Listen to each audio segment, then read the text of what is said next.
No good, said Haruhi flatly, thrusting the manuscript back. It's not good enough? Whined Asahina. But I thought about it really hard.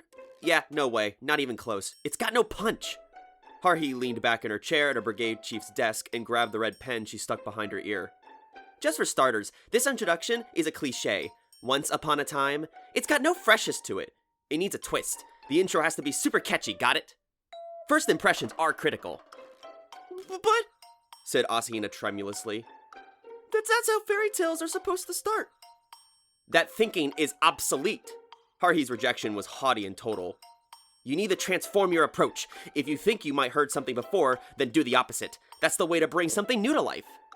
I got the feeling that the reason it felt like we were leaving the original point of all this activity far behind was thanks to the system Haruhi had just described.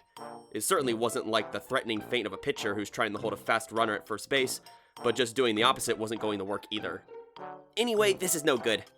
Haruhi deliberately wrote rewrite with her red pen on the copy paper manuscript, then tossed it into a cardboard box beside the desk. In the box, which formerly had contained oranges, was a mountain of papers she described was bound for the incinerator. Write something new. Shoulders slumping, Asahina made her way back to her own seat. She looked truly pathetic. I felt violently sympathetic to her as she picked up a pencil, then held her head in her hands. I cast my gaze over to the corner of the table from which emanated nothing at all, and there was the most important feature of the club room, Nagato, who was not reading. She stared at the display of the laptop computer in front of her, stock still, typing something on the keyboard every few seconds, whereupon she would turn inanimate yet again. Nagato was using the laptop we won from our battle against the computer club. Similar machines were in front of both Koizumi and myself, their CPU cooling fans spinning away despite the CPUs themselves not really having anything to think about. Koizumi's fingers typed away deftly, the sound of each keystroke grating on my nerves. How nice for him that he decided what he was going to write about. Asahina, the only one of us to express a prejudice against using machines, was writing by hand on a sheet of copy paper, but then she stopped, as though synchronized with me. Of course I'd stopped. How was I supposed to write with nothing to write? That goes for everybody else too. Haruhi alone was strangely energetic. If you don't hurry to hand in those manuscripts and get the editing done, you won't make it in time for publication. Time to shift into high gear. Just think a little harder, and then you'll be able to write something. It's not like we're writing epics or aiming for literary prizes here. As usual, Haruhi's cheerful face bloomed with that strange energy of hers, like she was about to devour an insect. Kyon, I don't see your hands moving. Sitting there staring at the screen isn't going to get a sentence written. Just write the thing, then print it out and let me take a look at it. If it's good, it passes. If it's not, then it won't. My sympathy for Asahina turned into pity for myself. Why did I have to do this anyway? And it wasn't just me. Shouldn't the moaning Asahina beside me and the beatifically smiling Koizumi across from me be raising some kind of flag of mutiny? All that said, the brigade chief known as Haruhi Suzumiya specialized in not listening to anything anybody said. Still, why had she decided this particular role, of all things? My gaze moved from Haruhi, who sat there itching for people to toss their manuscripts into the cardboard box, to the armband wrapped around her arm. Normally, it read Brigade Chief, though in the past it had also been Detective and Ultra Director. But now, a new title was scribbled on the cloth in large magic-markered letters. It was Editor-in-Chief. This all started a few days earlier. It was a day in the third term of school as the footsteps of the approaching New Year were starting to become audible. It happened during an otherwise peaceful lunch hour. A bit more warning would have been nice. Summons. It was Yuki Nagato who spoke. For some reason, she was accompanied by the ever-composed Itsuki Koizumi. The two of them coming by my classroom together didn't give me so much as a single micron of anything like a good feeling, and although I'd been the one who interrupted the business of stirring up my lunch to come into the hallway, I wanted nothing more than to get back to my own desk. What do you mean summons? I could only think of my current situation. Taniguchi had been on his way back from buying some pastries and a melon drink when he called out, "Hey Kyon, your cohorts are here!" Which was why I'd gotten up and now standing where I was. The particular pairing that confronted me was wholly unlikely, but as far as a suitable partner for Nagato to pair up with went, I couldn't think of a single person I'd approve of. After looking for about 3 seconds at the alien girl who stood there after delivering her mysterious summons, I gave up and regarded Koizumi's handsome face. So, are you gonna explain? Well, of course, that's why I've come, said Koizumi, craning his neck to look inside Class 5's classroom. Do you think Suzumiya will be out for a while? She'd taken off right after 4th period ended. I figured she was munching away on her lunch in the cafeteria right now, I said. Excellent. This is something I'd rather she not hear. I got the feeling that it was going to be something I'd rather not hear too. Actually, Koizumi lowered his voice. It seemed like he was enjoying this, I told him. Well, whether or not one finds this enjoyable depends on the person. Just tell me what it is already. We received a message from the student council president. We're to appear in the student council room today after school. In short, it's a summons. Aha. I suddenly understood. So it's finally come, huh? In order to appear in front of the student council president, I wasn't so naive that I could imagine why such a thing would happen. I was too good of a person to ignore the many misdeeds perpetrated by the SOS Brigade, both in and out of school this past year. Had it been the time we scammed computers from the computer club? No, wait, we settled that in trial by video game combat the previous autumn. I'd heard that the president of the computer club had withdrawn his complaint with the student council after the loss. Maybe it was because we went too far when we filmed our movie? That had been a while ago by now, and student council elections had been after the school festival. Had the current student council suddenly remembered of the business left to them by the previous administration? Or had the physical descriptions of the brigade members that had surely circulated among the neighborhood shrines and temples finally made it to North High? We'd visited a few too many places during our first shrine visit of the new year after all. Guess there's nothing we can do about it, I said, shrugging and looking back at my unoccupied desk next to the window. I bet Haruhi will be thrilled to go mano a mano with the president. Depending on their attitudes, this could turn violent. I'm counting on you for meditation, Koizumi. You misunderstand. Koizumi pleasantly refuted me. It is not Suzumiya who is being summoned. So what, it was me? Come on, that didn't make any sense. It would be the height of injustice if I had to bear the full brunt of the backlash just because Haruhi was defiant and stubborn as a mule. I knew that the student council members were basically the school's administration puppets, but if they were that cowardly, I'd be pretty disappointed. No, it's not you, said Koizumi, even more pleasantly, like he was happy about something. It is Nagato alone who has been summoned. What? That made even less sense. She was great as a target for lecturing, since she'd certainly sit there and silently listen to whatever you said, but I didn't think it would be very satisfying for the lecturer, since she'd just certainly stick to her no-comment policy. Nagato? The student council president wants to see Nagato. Your subject and object are both correct. Yes, the president has indicated Nagato. As for Nagato herself, she simply stood there, as though she had no thoughts of herself at all. She accepted the wave of surprise that emanated from my eyes, her hair fluttering minutely. What do you mean? What business does the student council have with Nagato? Don't tell me they want to make her secretary. I wanted him to spit it out already. Was his infuriatingly roundabout manner carved into his DNA or something? My apologies. I'll explain it as understandably as I can. The reason Nagato has been summoned is simple. They want to discuss the Literature Club's activities, particularly in regards to its ongoing existence. The Literature Club? What does that... I choked back the words. Nagato, still unmoving, looked down the hall. Her pale, once bespectacled face looked just as it had back then. I would never forget how she looked when Haruhi had burst into her club room, dragging me along, and Nagato had looked slowly, expressionlessly, up at us. I see. The Literature Club, eh? So that's how it is. The SOS Brigade's long occupation of the Literature Club room for its headquarters was the very embodiment of the present progressive tense. Nagato was the only proper member of the Literature Club, whereas we were freeloaders at best, and possibly illegal occupants. Haruhi surely felt we'd long since asserted exclusive rights over the space, but the student council was undoubtedly insisting upon a different standard. Koizumi must have read my facial expression. They want to talk to the club president about exactly that, face to face, after school. A notice came to me first. I passed it on to Nagato. Why'd it go to him? I wanted to know. Perhaps because they knew it'd be ignored if they gave it directly to her. Maybe that was so, but Koizumi and I were just about equivalent in our total lack of association with the Literature Club, I pointed out. That is true, but things aren't necessarily so simple. That may make things even worse. Since we're occupying the Literature Club space without doing anything even remotely related to literature, you wouldn't have to be the student council to find that questionable. Honestly, given how infamous we are, I'm surprised they've overlooked it for as long as they have. Koizumi's sensible position was accompanied by a smile that made me wonder which side he was on anyway. Put that way, I myself might have wanted to quibble with our arrangement, had I been on the council. But still, why now? The student council had thus far ignored the SOS brigade like a lazy landlord neglecting to fix a leaky roof, I pointed out. They have indeed. However, the student council president may not be so easy to deal with. Koizumi smiled, showing his white teeth, then looked at Nagato out of the corner of his eye. Nagato, naturally, had no reaction, but she shifted her gaze from the end of the hallway down to my feet.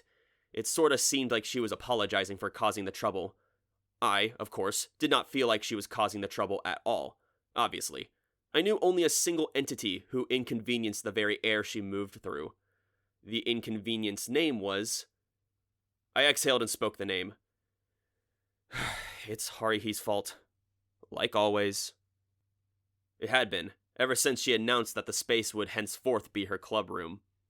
I'd ask you to keep this a secret from Suzumiya, said Koizumi.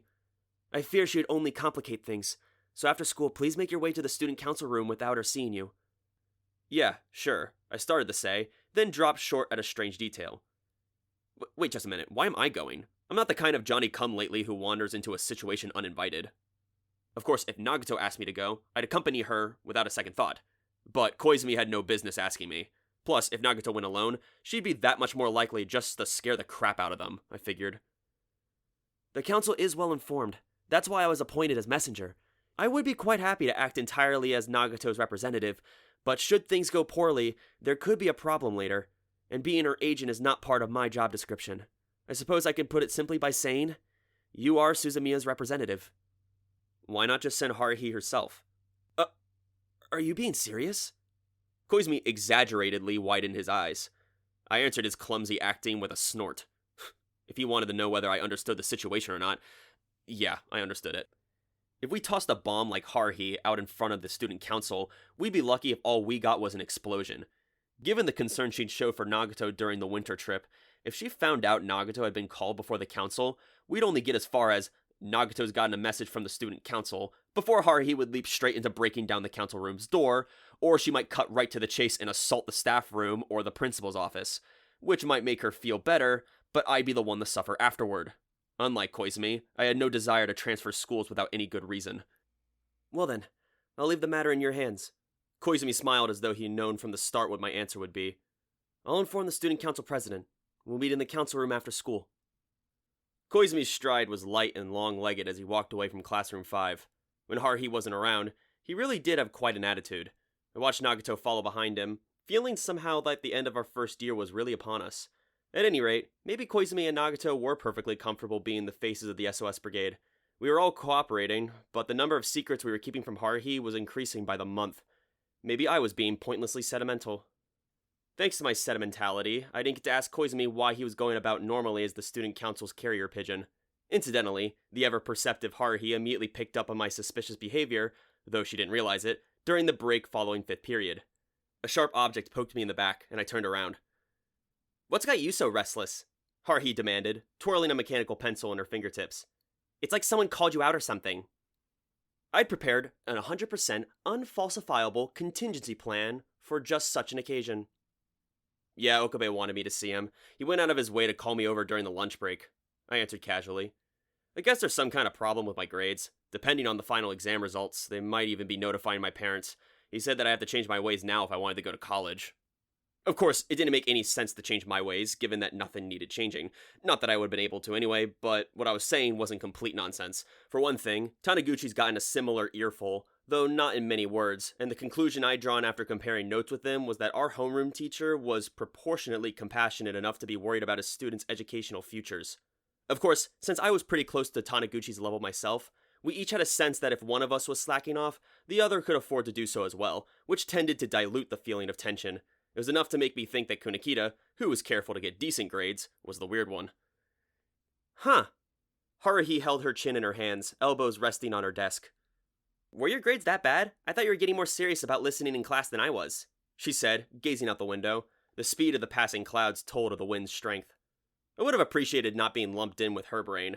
My own head didn't have anything to do with space-time distortions, data explosions, or monochrome parallel dimensions. Compared with Haruhi's unprecedented conceptions, it was a cute little miniature dachshund. Listening without comprehension is a waste of time, I said, without any particular conviction. Oh yeah? Her eyes still fixed on the scenery outside the window. She spoke as though addressing the silent glass. Should I help you out with studying then? I don't mind. We just be going over class material again, and I can definitely explain language arts better than they do in class. The teachers suck after all. Haruhi murmured quietly to herself. She glanced at me, then looked immediately away. As I was trying to figure out how to answer.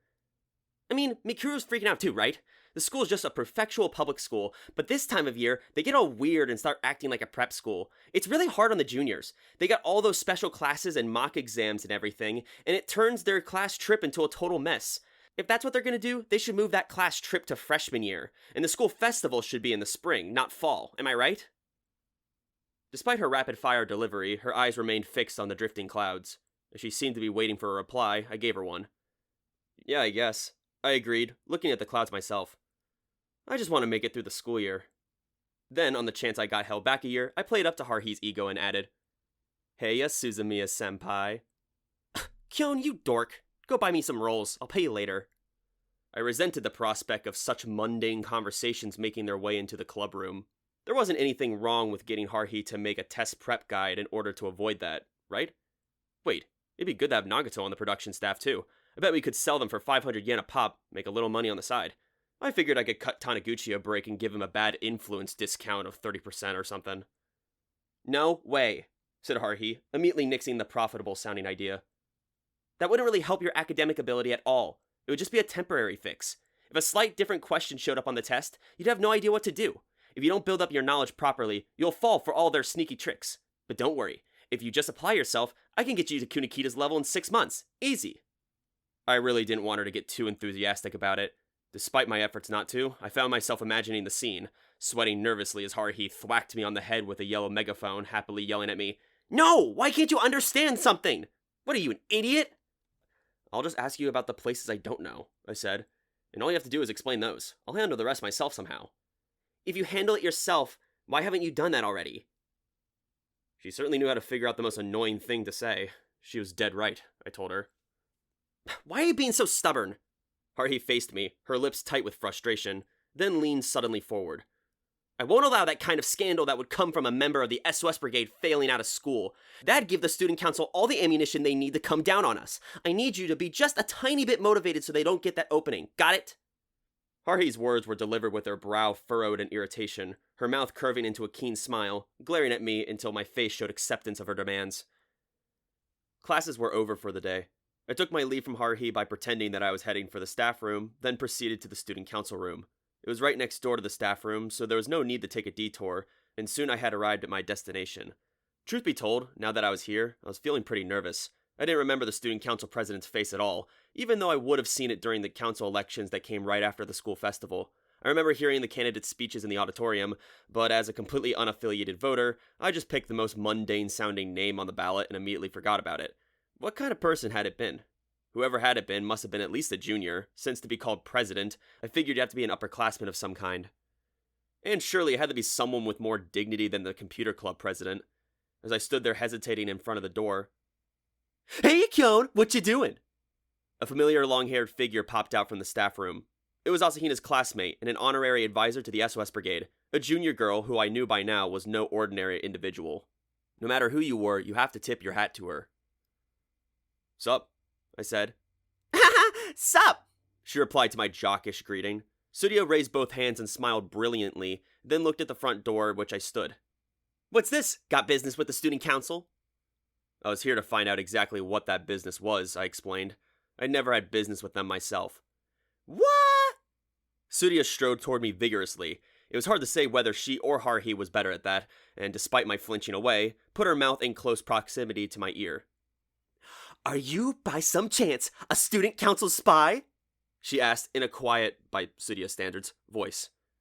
I detected a hint of seriousness in Surya's close-range smile. It was an expression I wasn't used to, given her usual standard of constant, optimistic mirth. For some reason, I felt compelled to explain myself. Well, what do you want me to say, Surya? I pointed out. If I was a spy under the orders of someone, I wouldn't be going through all this trouble at the moment. Yeah, I guess that's true. Surya stuck out her tongue. Sorry for doubting ya. I just kinda overheard something, you know? Know anything about the rumor about the student council's been overrun with people making secret deals behind the scenes? I hear it even goes back to the last election for the council president. Not sure I buy it, though. That was the first I heard of it. It was hard to imagine that kind of intrigue happening at our shabby little public school, so it was probably nothing more than a rumor, although it did seem like the kind of academic drama that Haruhi would have loved. Sudia, what kind of person is the student council president? I went ahead and asked her. It seemed like she might know more about the subject than I did. I hoped she'd tell me something about his personality or something, but... I don't really know him very well. He's in a different class and all. He's sort of stuck up, but also handsome, and pretty smart from what I hear. If he were a character in Romance of the Three Kingdoms, he'd be Sima Yi, that cunning army general. He's constantly looking for more student independence, I hear, since the last student council was out of touch. Total pie in the sky. It was troubling that despite the reference to a famous historical figure, I couldn't easily imagine his personality, and the comparison to Airborne Pie was suspicious as well. Oh, by the way, why were you in the staff room? Oh, it's my turn to deliver the weekly reports, so I came by to do that, she said easily, slapping my back and purposely raising her voice. Anyway, Kyon, good luck. If you're gonna wrestle with the student council, I got your back. I'm the ally to all in Harunyan's club. It was certainly reassuring. However, I didn't want things to go that far. There was no telling what methods the ecstatic Haruhi would employ upon the appearance of a truly worthy adversary. It exhausted my mental capacity just thinking about it, and as things stood, I already had enough to worry about. Sudia waved her hand in a goodbye gesture, and having said everything she wanted to say, strode off briskly. As usual, she got into the heart of the matter without my saying anything. In that case, her cognitive abilities rivaled even Haruhi's. She was probably the only person at North High who could demonstrate the power equivalent to Haruhi in a matchup. The difference between her and our pain-in-the-neck brigade chief was that Sudia hadn't left her common sense behind. Given the thin construction of the wall and door, though, it was a safe bet her last words had been audible from the inside. There was something Haruhi-like hidden within her in the end. Oh well, it was time to gird my loins and do this. Enter, came a sudden voice from within the room. It was surprising to hear somebody actually commanding me to enter, especially in a voice so deep and severe that you'd expect to hear from overdubbing some famous veteran actor in a foreign movie. I slid the door open and entered the student council room for the first time in my life. While it boasted a slightly larger size than the literature club's room, it wasn't that much different from any other room in the school. In fact, without a triangular plaque reading Council President on one of the desks, it felt a little drab compared to our room. It was really nothing more than a meeting room. Koizumi, having arrived before I did, greeted me. I'm glad you can make it. Standing next to Koizumi, evidently also have waited for me, was Nagato. Nagato cast her clever gaze towards the window, in front of which stood the president. He was... how do I put this? It was obvious enough that he was a tall male student. For whatever reason, he was looking out the window, his hands clasped behind him, not so much as moving a muscle. His form was indistinct, backlit as it was by the afternoon sun that streamed through the south-facing window. There was another person, sitting at one corner of the room's long table. It was a female student, face downward over an open notebook, mechanical pencil in hand, poised for recording the proceedings. Apparently, she was the secretary. The president did not move. I had no idea what was so fascinating about the scenery visible from the window.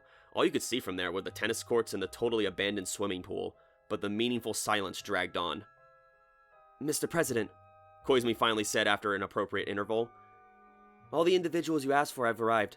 Feel free to conduct with your business. The president slowly turned, at which point I finally beheld his face. He was a second-year student, and he wore a slim-framed pair of glasses. He was a pretty handsome guy, but not like Koizumi's dime-store teen idol good looks. There was a callous look in his eye, like a young and upwardly mobile professional whose every thought had turned toward improving his own position. I reflexively anticipated that I would not get along with him very well. His face expressionless, but not like Nagato's, he spoke.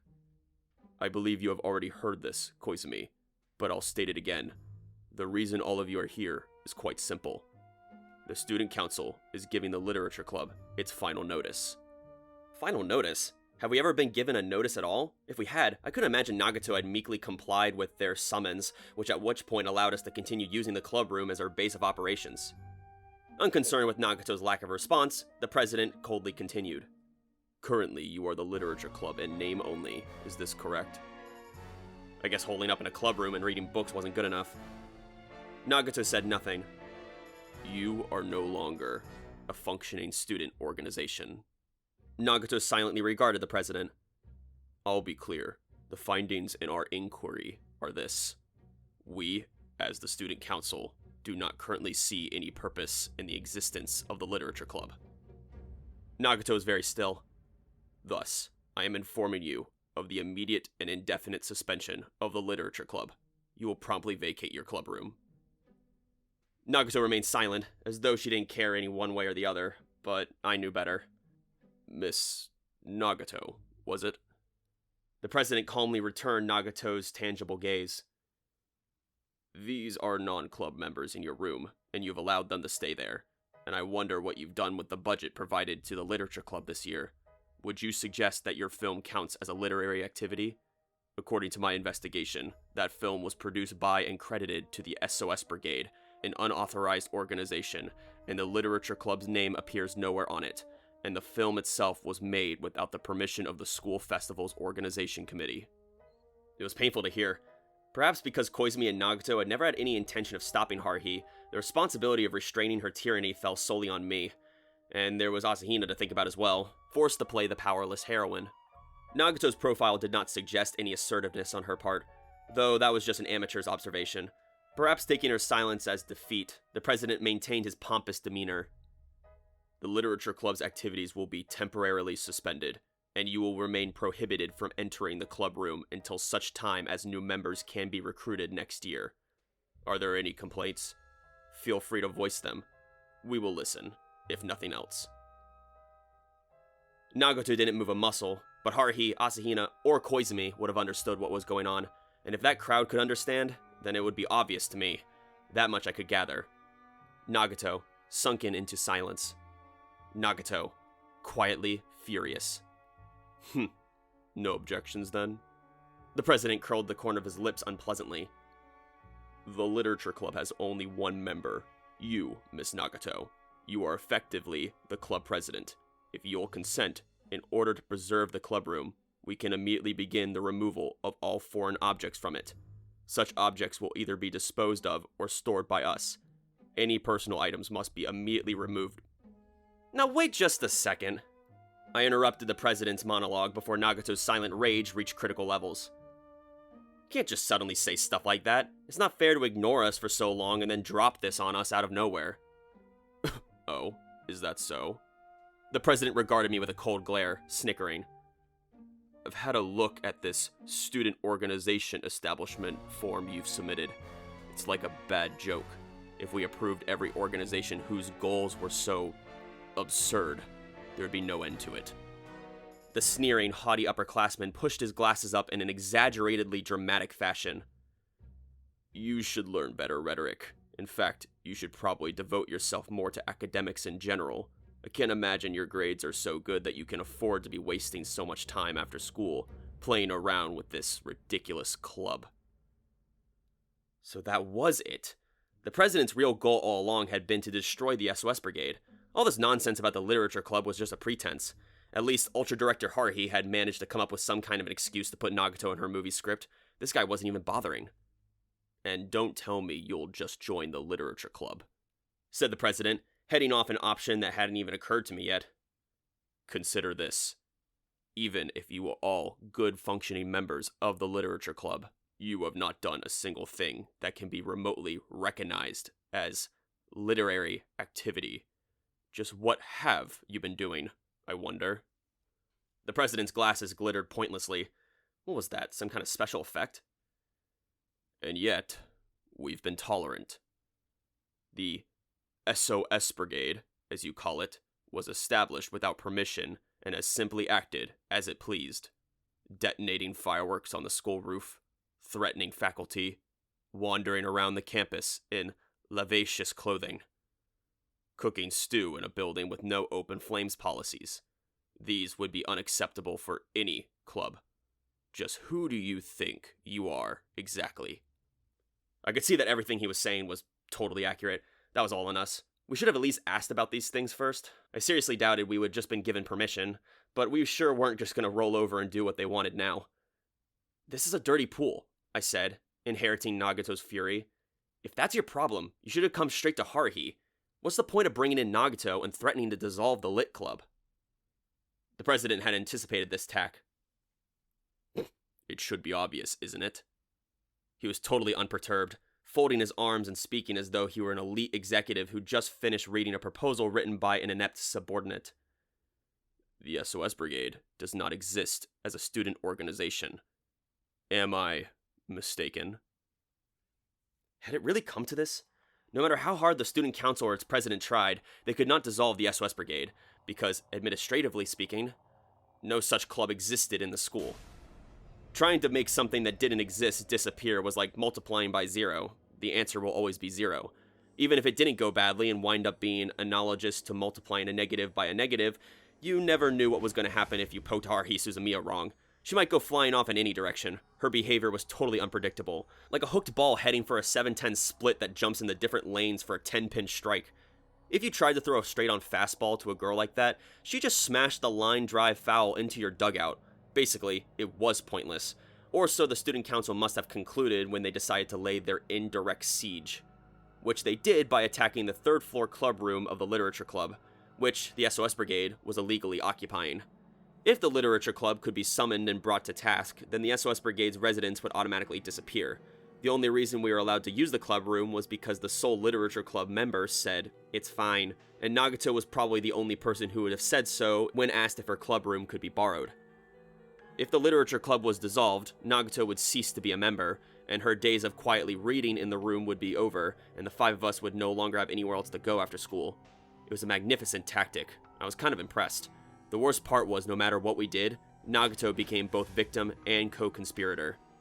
I knew how weak our position was, which gave me no way to formulate a counter-argument. Haruhi would have done it anyway, and all I could do was wonder if the president knew that, but in any case, it made summoning Nagato the obvious course of action. Meanwhile, Nagato seemed to be reaching her limit. The silent pressure emanating from the petite, school-uniformed figure was tangibly filling the room. I wonder what would happen if we just let her go. I doubted the world would be rewritten, but I could imagine the student council president with his members erased, being controlled like a puppet. Or perhaps she'd do what she did after the Asakura debacle, using data manipulation to transform both the president and the club room into some kind of cool thing. When Yuki Nagato went on a rampage, there was no telling what could happen. I was inescapably reminded of last fall's contest against the computer club. The president took a step back and posed in front of the setting sun. Just as I was nervously thinking about telling him just how much trouble he got himself into, silent as ever, the invisible feeling of menace disappeared. The aura I thought I had detected from Nagato had vanished, as though it had never been there. I couldn't help but glance at Nagato, whose unblinking gaze had shifted from president to a different individual. I followed her eyes. The presumably second-year girl whose pencil had been moving as she'd taken notes during the meeting slowly looked up from her writing. "Huh?" I said stupidly. I immediately wondered why she was there, then realized I couldn't remember her name. It was last summer. A strange incident had happened a little bit after Tanabata. I never forget what I'd seen, but in the end it hadn't really mattered. "Is something the matter?" the president asked haughtily.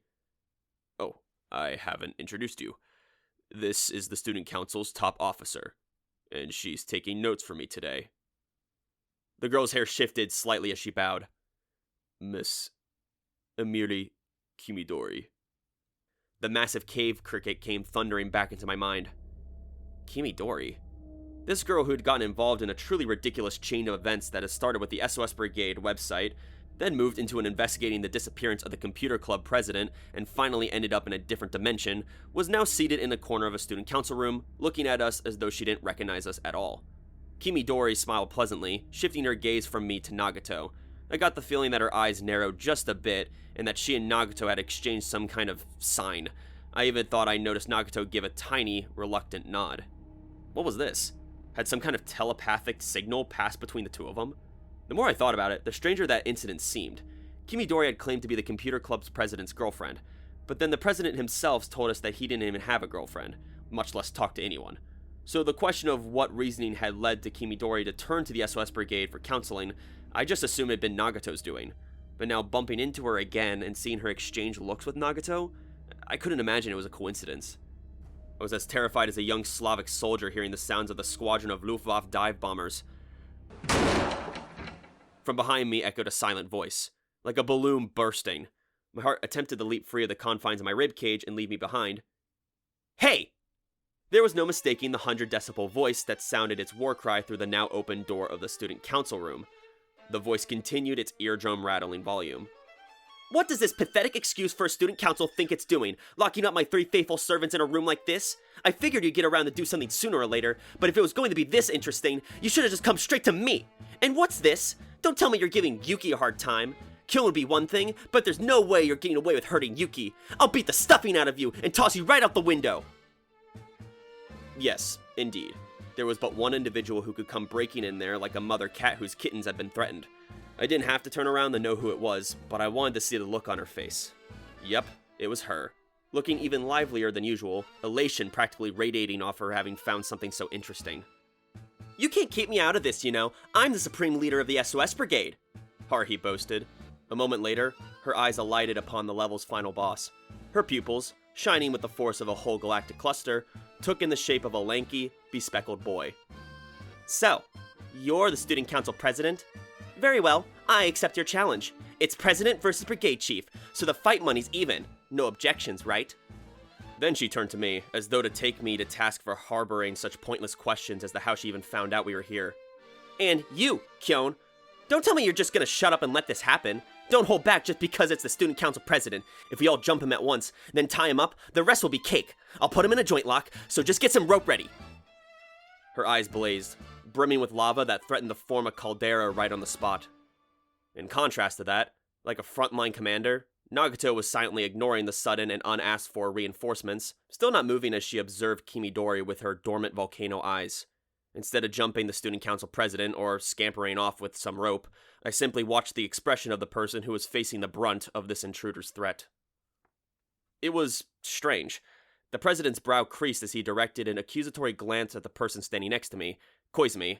For some reason, I thought I noticed him shake his head slightly. With a pained smile on Koizumi's face, it seemed the two of them had shared some kind of silent communication, and then I suddenly wish I never noticed anything at all.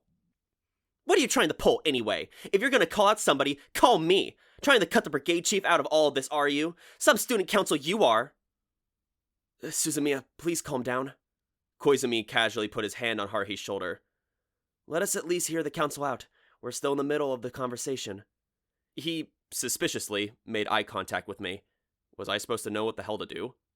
The only thing I knew was that our brigade chief had come to her underling's rescue in her time of need. Fine. Then it's come to all-out war. I warn you that we're happy to take on any challenge, anytime, any place.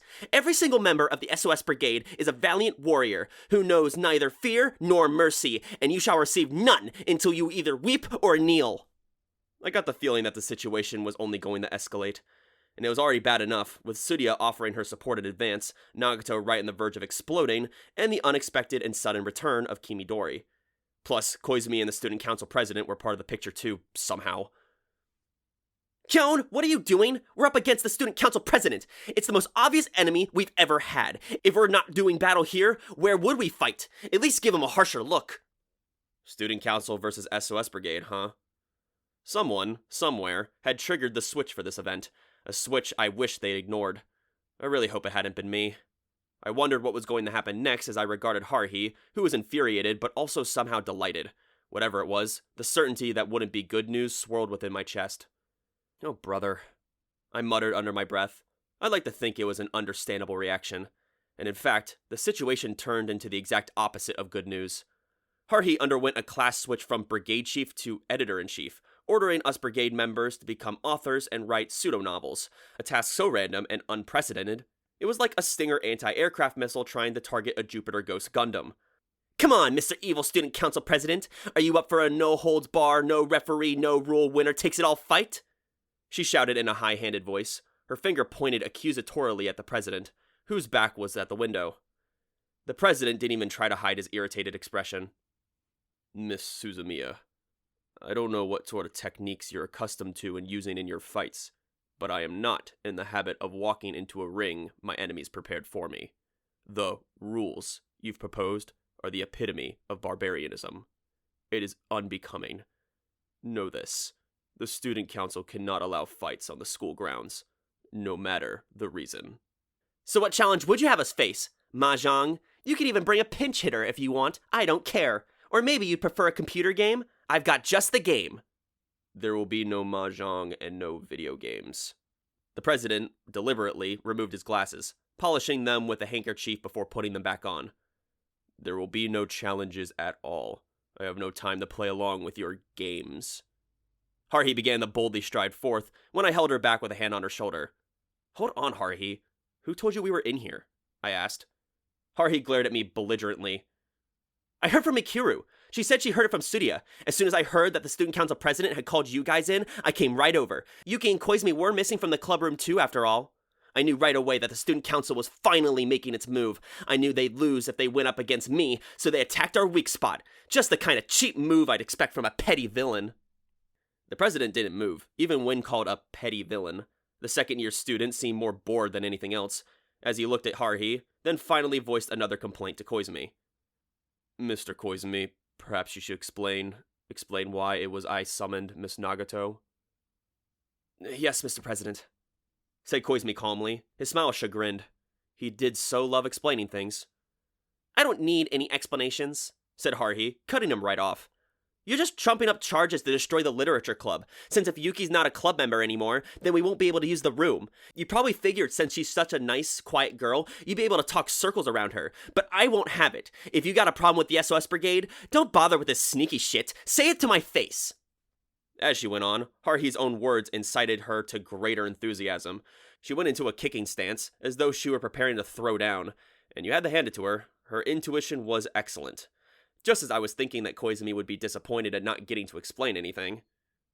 Thank you for saving me the time of explaining. That is indeed the situation, said Koizumi, his facade of serenity unperturbed. However, we're still in the midst of negotiations. I expect the president has not finished speaking. In any case, forcing an officially sanctioned club like the Literature Club to suspend its activities immediately, with no grace period, cannot be possible. I don't believe the Student Council has the authority to do that. Does it, Mr. President? So he had gotten to make his explanation. Just as I was thinking that this third-rate melodrama couldn't get any worse, the president put his best honor student in a cheap melodrama face. Naturally, we of the Student Council do not wish to cause unnecessary conflict. If the Literature Club were to conduct standard literary activities, we would have no complaints at all. What we find problematic is the fact that there have been no such activities. Does that mean we have an alternative to immediate suspension? Asked Koizumi immediately. It is not an alternative, it is required, said the president huffily. You must immediately engage with at least one activity befitting the Literature Club. If you do, we'll lift the indefinite suspension and approve continued use of the clubroom. Haruhi lowered her raised foot, though her voice and demeanor remained confrontational. So you can't see reason then. Will you approve the SOS Brigade as well? And not just as an informal association, a true student organization. If you did that, we'd be entitled to share of an operating budget. I recall that being written in the student handbook, but the student council president was not so foolish as to let a random brigade, that wasn't even an informal association, jump 2 levels overnight. I know of no such brigade, and I cannot possibly allow brigade to be recognized as a club, nor portion of any school's meager budget. The president folded his arms slowly, unconcerned as he returned to Haruhi's angry glare. There wasn't so much as a single drop of sweat on him, so he clearly wasn't bluffing. Where had he found this confidence? I'd prefer to hear as little talk about brigades as possible. We are discussing the Literature Club. Whatever unauthorized group you choose to form on your own is none of my concern. The only reason it has reached my ears in the first place was because of the disruption of the Literature Club's operation. I'd like never to be troubled by it again.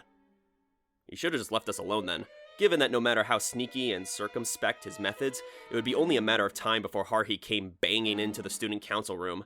She'd do it before the day was out, and she'd be dragging me along by the necktie behind her. As for the Literature Club, obviously not just any activity will do. Using the room for reading group or for writing book reports on library books.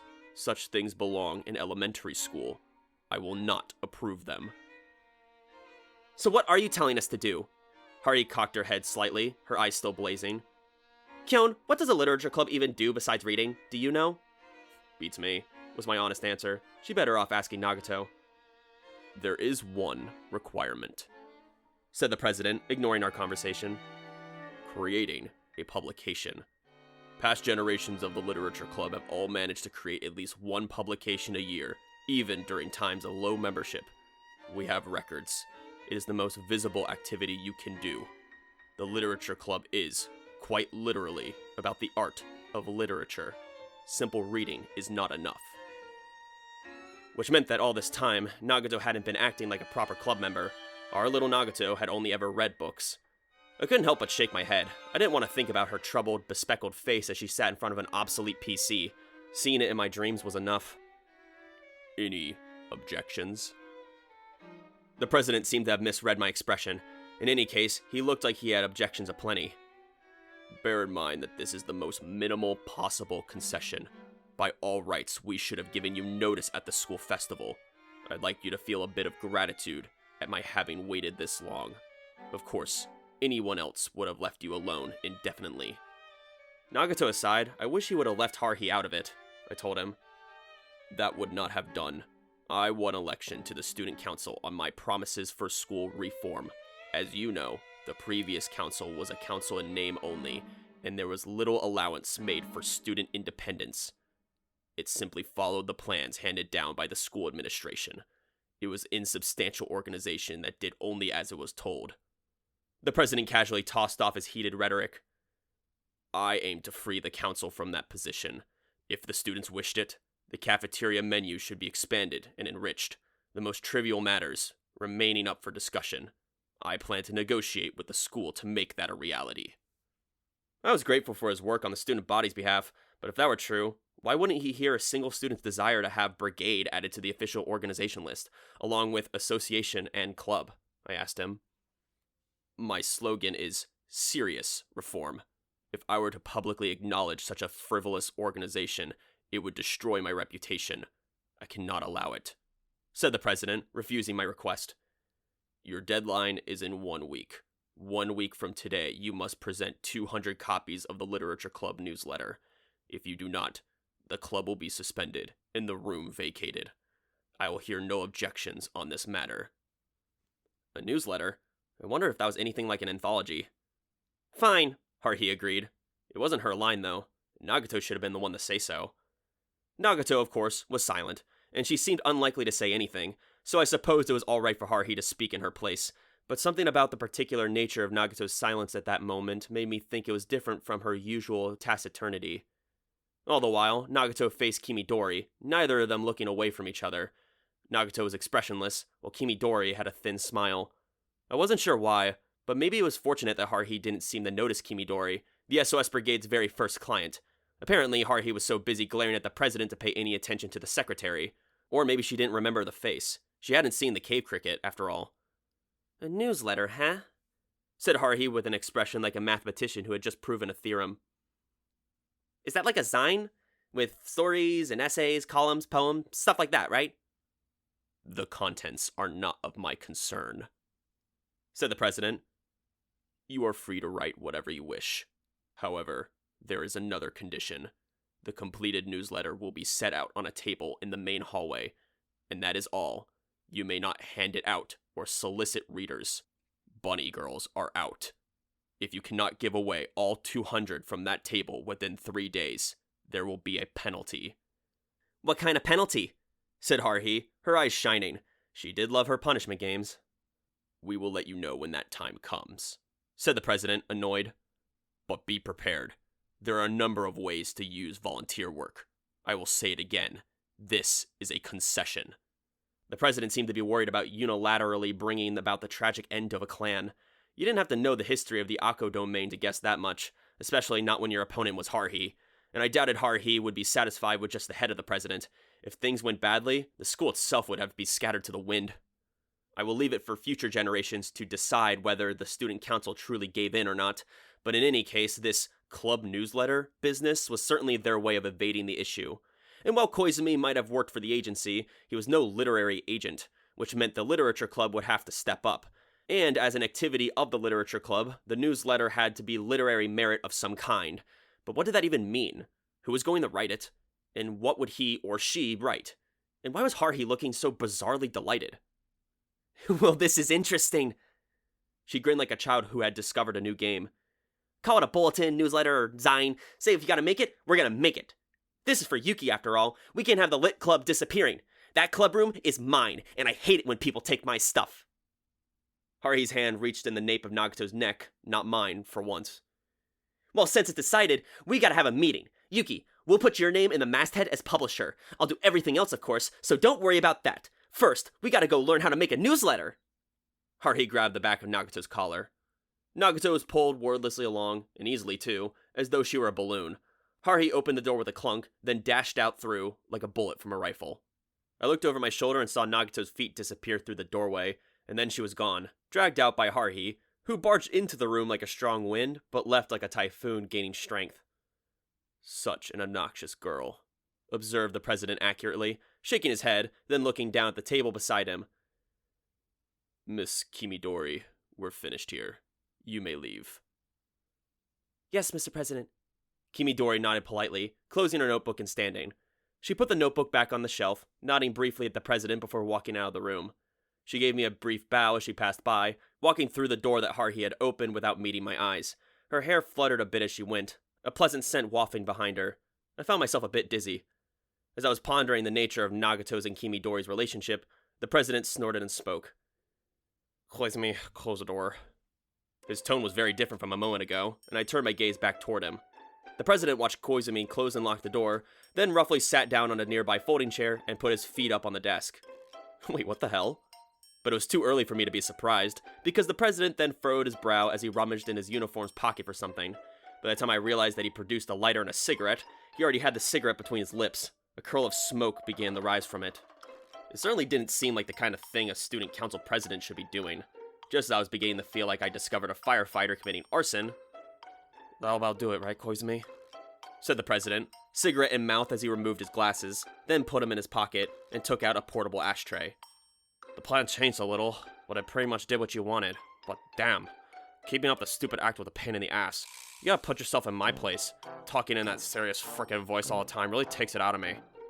The president's cool demeanor and voice had completely changed as he exhaled smoke and tapped it on the cigarette's ash over the ashtray. Student council my ass. I never wanted the job. Pain in the neck if you ask me.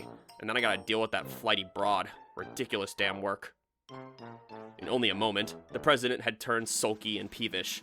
He put the stinky smoking cigarette out on the edge of the ashtray, then got out another one and turned his attention to me. You want one?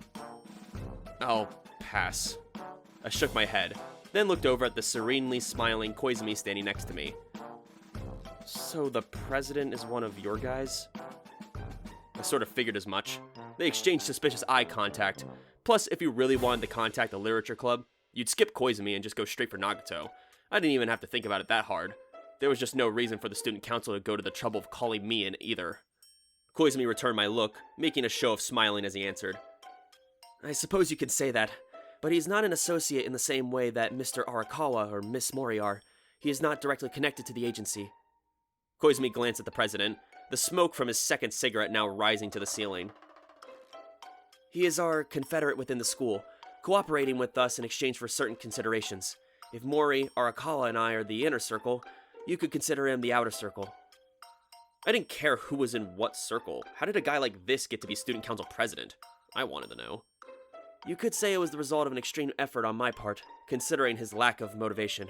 I had to make him a candidate, position him to gain the favor over the previous council's recommended nominee, and constantly maneuver to win the majority in the election for president. It took quite a bit of work, all told. I was bored already. The amount of money is required to win the presidency was probably about as much as it would take to make a minor political party to run for office in a lower diet house. Now it had gone beyond boring and was actively sapping my will to live. Going by what Koizumi here said the president, ill-temperedly exhaling smoke. I had to become president before that stupid girl Suzumiya, or whatever her name is, got the idea in her head and tried to force it herself. I wound up getting tapped saying to my presidential face. Fucking hilarious. I even have to wear these fake glasses and do a fake voice. The conversation had long since turned tiresome. Upon fully considering what Suzumiya's image of a student council president would be, the closest match of that image in the school was him. In this case, the disposition was irrelevant. The only thing that mattered was his looks. And he'd made the mistake of falling for Koizumi's spiel.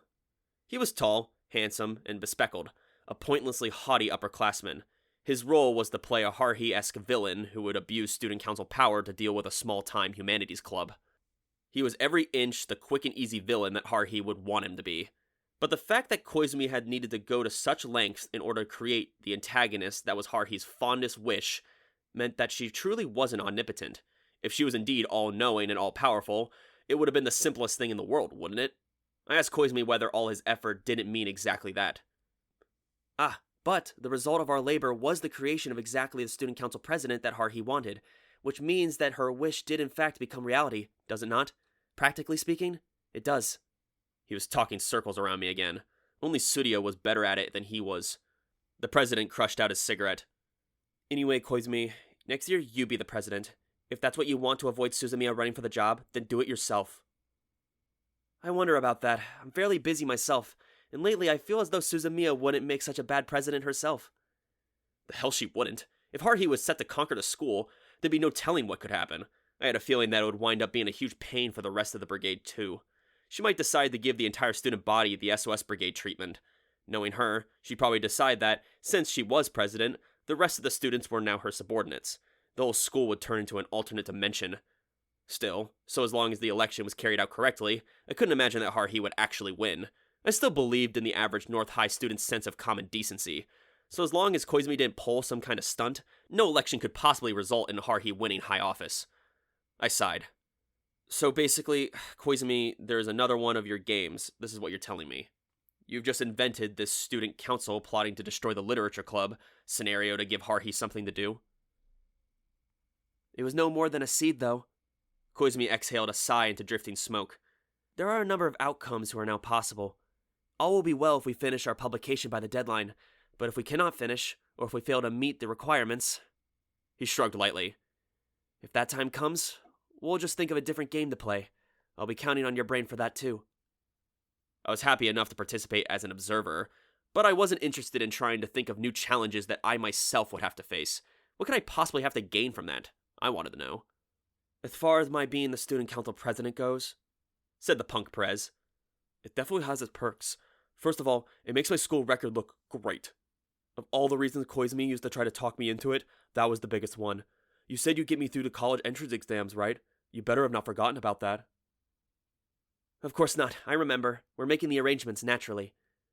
The president eyed Koizumi suspiciously, as though he were interrogating a suspect. He then sniffed. You better be. Doing this ridiculous job has been a pain in the ass, but I've learned some things the last few months. The student council really has been useless so far.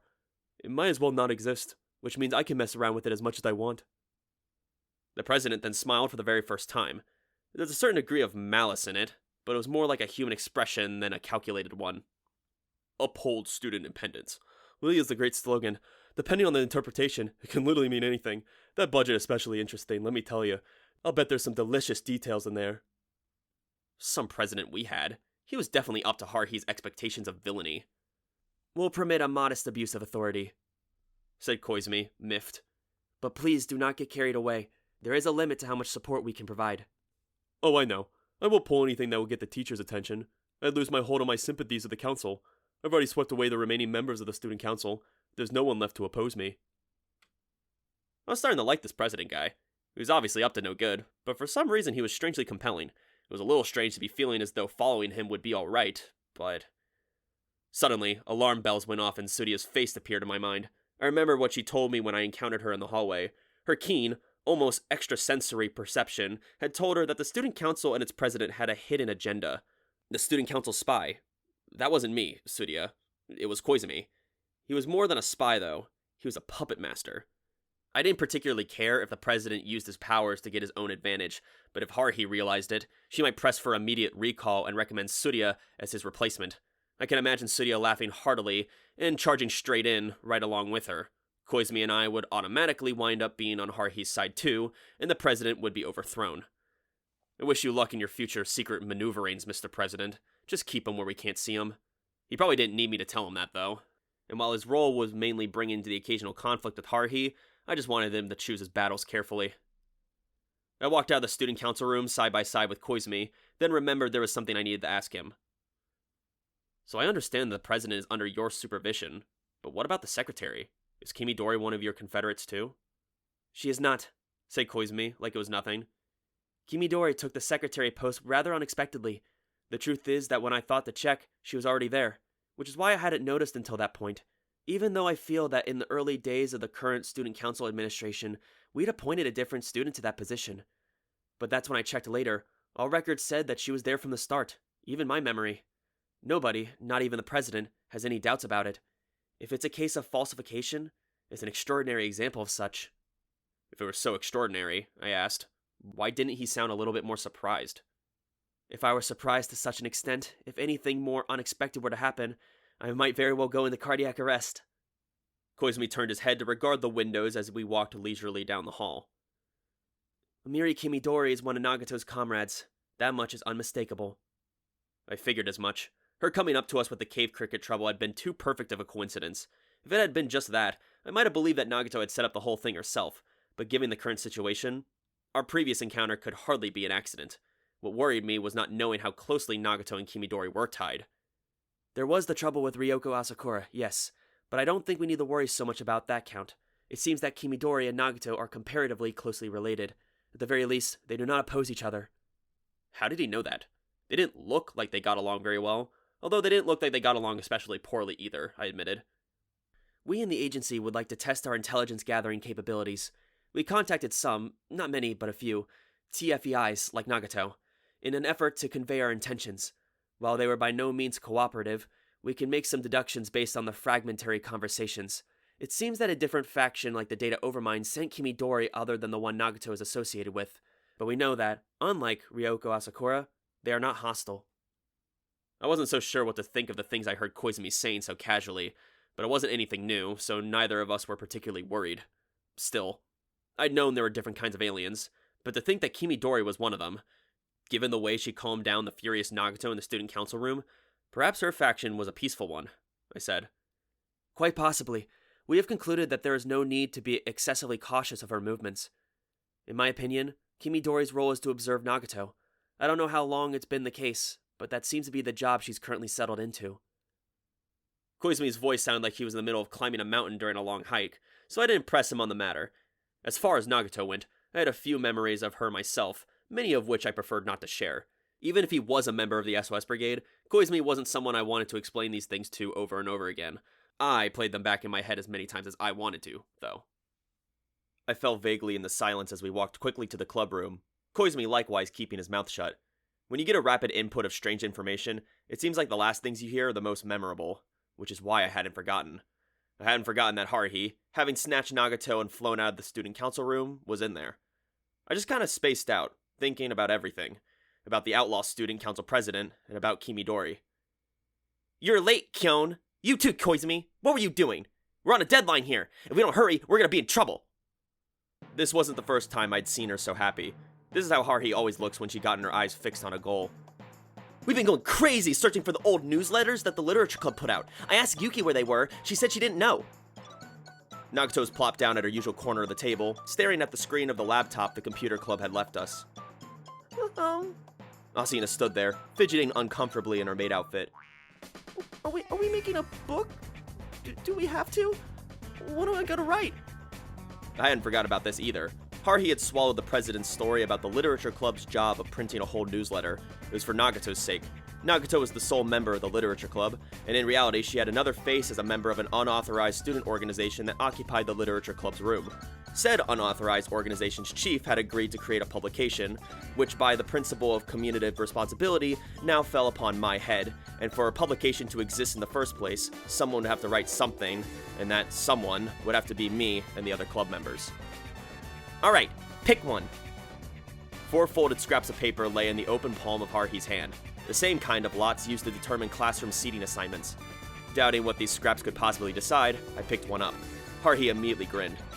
Koizumi amusedly did likewise, as did Asahina, who blinked rapidly. Haruhi gave the last scrap to Nagato. You will write what is written on that paper. That will go down in our club's newsletter. Now that it's decided, hurry and sit down. You gotta get to writing. An unpleasant premonition ran through my body as I opened the piece of folded notebook paper. Haruhi's writing leaped up at me like a freshly landed fish. A love story? I read the contents aloud and immediately bemoaned my face. A love story. Me. That's what I had to write? I asked. Yep. Haruhi grinned like a cunning tactician who took advantage of every weakness. The lottery decided fair and square. I shall brook no complaints. So what are you doing, Kyon? Get your butt in front of the computer. I looked and saw several laptops set up on the table. It was nice that she hadn't had trouble getting everything set up, but how the hell was I supposed to write a story just because she told me to?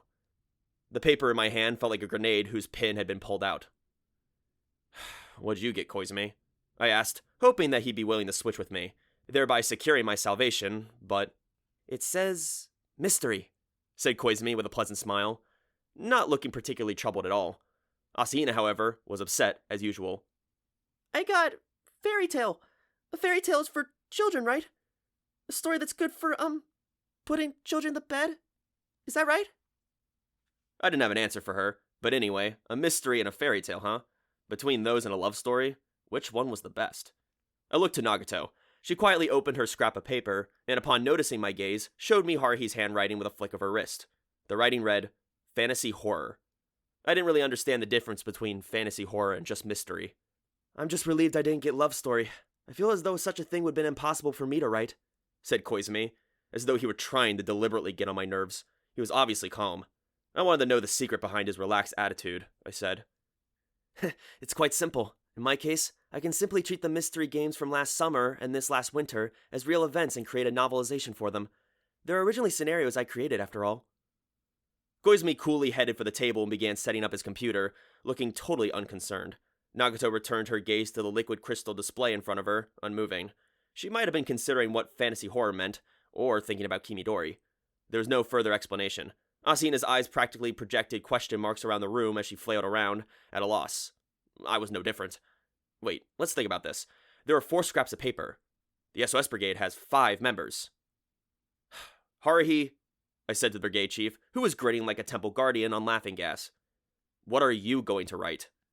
Oh, I'll write something, she said as she sat at her desk and picked up an armband that had been left there. But I have a more important job. Listen, there is a lot of work that goes into making a book. You need a person to direct it all, and that's what I'm gonna do for you. She quickly slipped on the armband, puffing out her chest and speaking grandly. Starting today, and for the rest of the week, I will no longer be the brigade chief. Since this is the literature club, there's a different title that's much more appropriate. The brilliantly shining armband was all that was necessary. Thus, it was that Haruhi appointed herself as editor-in-chief, boldly declaring her intentions as she utterly ignored Asahina's and my bewilderment. Come now, everybody, get moving. There's no use complaining about the details. Just write. Something good, of course. Haruhi reclined arrogantly in her brigade chief's chair and regarded us pitiful brigade members. And of course, if I don't think it's good, then it's out. And so, in the week that followed, we were stationed in the literature club room, toiling away at this suddenly literature club-like activity. It was Asahina who ran bravely at the fore. It was fortunate that fairy tales seemed to suit her, but if writing one was a simple matter of writing down and cranking it out on command, then anybody could be a fairy tale author. Nevertheless, Asahina was persistent. She checked out a pile of books from the school library and read through them with utmost seriousness, occasionally flagging sections with post-it notes, scribbling furiously with her pencil. Meanwhile, there was Haruhi, whose main job seemed to be either grinning maniacally as she gazed at the many fanzines she borrowed from the manga club for the purpose of study material, or aimlessly browsing the net on her desk computer. Asahina steadily submitted manuscripts, and Haruhi steadily rejected them. Haruhi managed a plausible sound of ambivalence as she finished reading the exhausted Asahina's latest effort. It's getting better, but it still needs more impact. Oh, I got it! Mikuru, you need to add some illustrations. Make it like a picture book. It'll draw people in more quickly and give more flavor than just plain words. What? Pictures? Asahina looked ready to cry at this latest and totally unreasonable demand. But rejecting the orders of the editor-in-chief was no easy task, so Asahina resigned herself to adding illustrations. The always serious girl attended a lecture on sketching given by the art club, learned 4-panel comic creation from the manga club, and worked so hard that it made me want to tell her there was no need for such lengths. And with no time left over for her to brew good tea, I was left to idly, silently, sip mediocre tea brewed by either myself or Koizumi. And I had to write a love story, of all things? No way. If it had been a feline observation diary, I would have had material aplenty. The only one of us making easy progress on his composition was Koizumi. Even Nagato only occasionally hit a key. When it had come to video game contests, her fingers had flown over the keyboard with unbelievable speed. But evidently, she didn't have the knack for putting the information in her head into words. I was starting to wonder if that was part of why she tended to be so silent, but I couldn't help but be interested in the fantasy horror story she was writing, so I snuck a glance at the display on her laptop. Nagato quickly rotated the laptop sideways, hiding the display from me. She looked up at me. "Come on," I said. "Let me have a bit of a look." "No," replied Nagato flatly. No matter how I tried to sneak a look, her timing in moving the display away from me was perfect. I was starting to get more and more interested, and eventually tried sneaking up and looking over her shoulder, but besting Nagato's reflexes was impossible. Finally, she repelled me with a sharp sidelong glare. I returned to my own seat to confront the blank white screen of my empty word processor document. Thus had the past few days in the club room unfolded. Things had begun to reach a bit of a stalemate, so while it might be technically a false start, let's go for a change of pace and have a look at Asahina's fairy tale. Asahina's manuscript had been rejected over and over by the editor-in-chief, who eventually ordered her to add illustrations, and Asahina had continued to agonize over this piece, killing herself over every word selection. I'd finally come to her aid, and the work had eventually been completed once the editor-in-chief added her own revisions. Anyway, feel free to have a look. It was not so very long ago, though this story did happen in the past. Deep in the forest of a certain country, there was a small cottage. In that cottage lived Snow White and 7 dwarves. This Snow White had not been chased out of her home, but rather had run away from the castle of her own free will. Apparently, life in the castle was not very much fun. Though it was a small country, she was a princess, and would thus eventually be forced into a political marriage of convenience. Quite distasteful, don't you think? Snow White thought so too, but soon she began to get bored with life in the forest. Thanks to the 7 dwarves, Snow White didn't have to worry about the basic necessities, and she got along very well with all the animals of the forest. But she had begun to wonder if life in the castle might not have been quite so bad.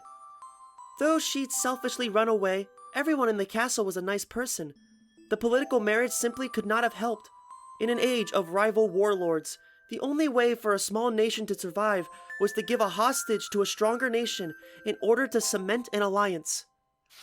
At the same time, a mermaid swimming in an ocean near that very same forest saved a prince who had been thrown from his ship in a shipwreck.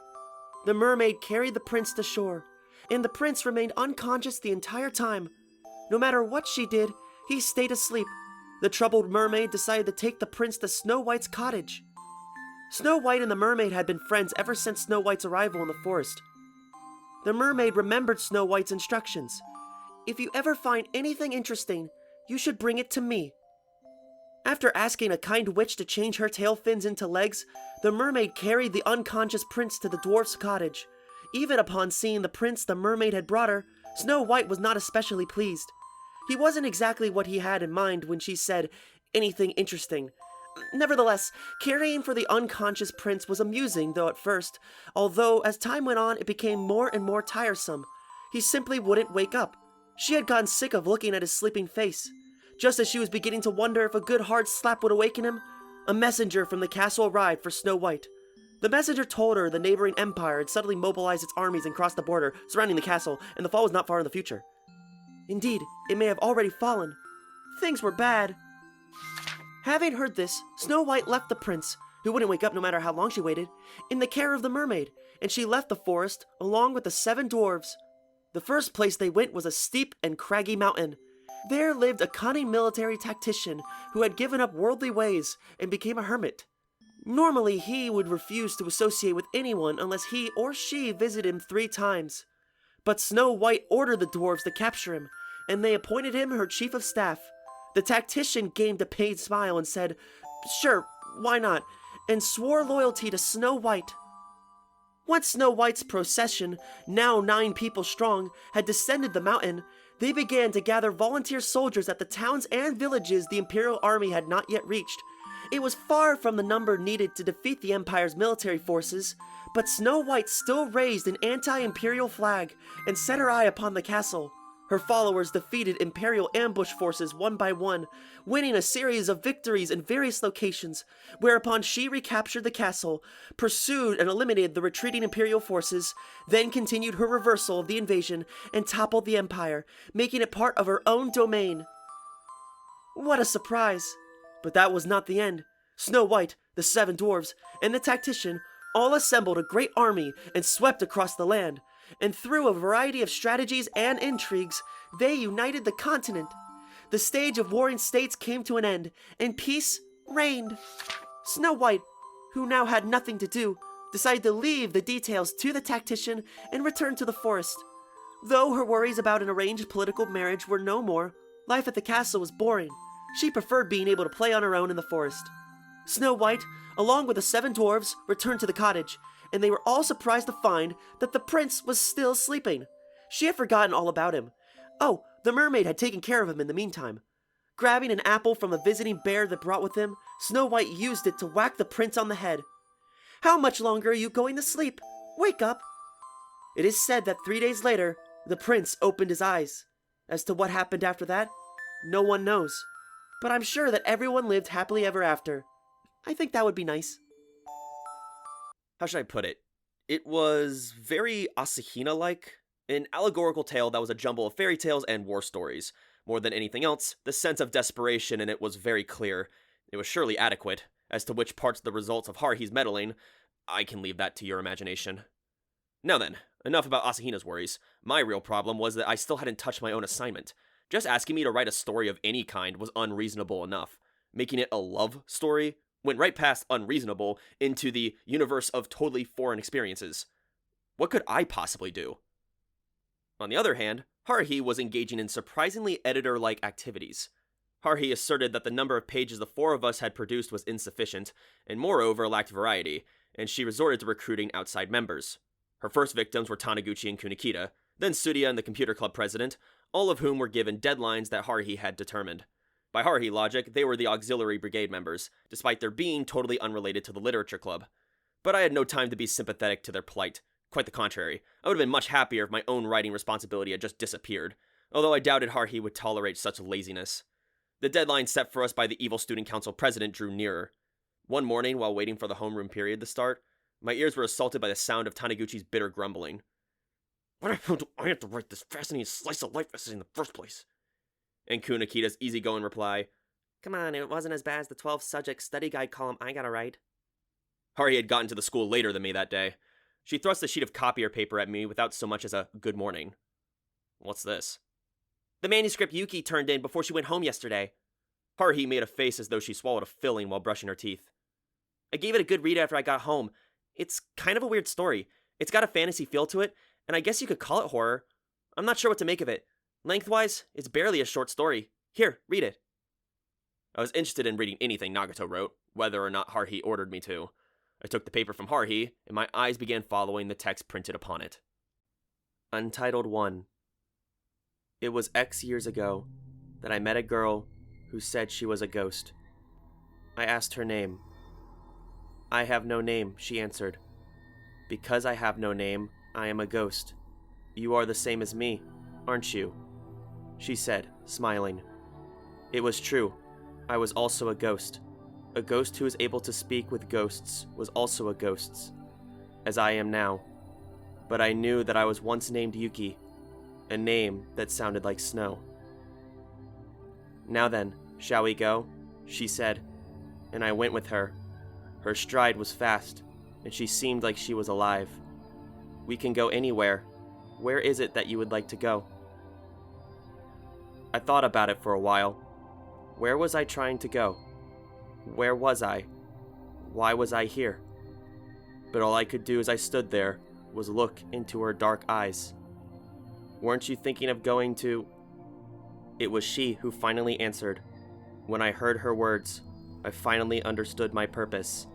Yes, that was where I was trying to go. Why had I forgotten such an important role, the very reason for my existence? It was something that I should never have forgotten. Well, that's settled then. The girl smiled happily. I nodded and said my thanks. "Goodbye." The girl disappeared, and I remained. Perhaps she had returned to where she belonged, just as I was trying to return where I belonged. Something white began falling from the sky. Small, unstable water crystals. They disappeared as soon as they contacted the ground. They were one of the wonders that fill all of space-time. The world is overflowing with wonders. I stood there, still. The passage of time lost all meaning. That wondrous stuff continued to fall, piling up like cotton. I decided to give it my name. So I thought, and in thinking so, I became a ghost no longer. What? Huh? What?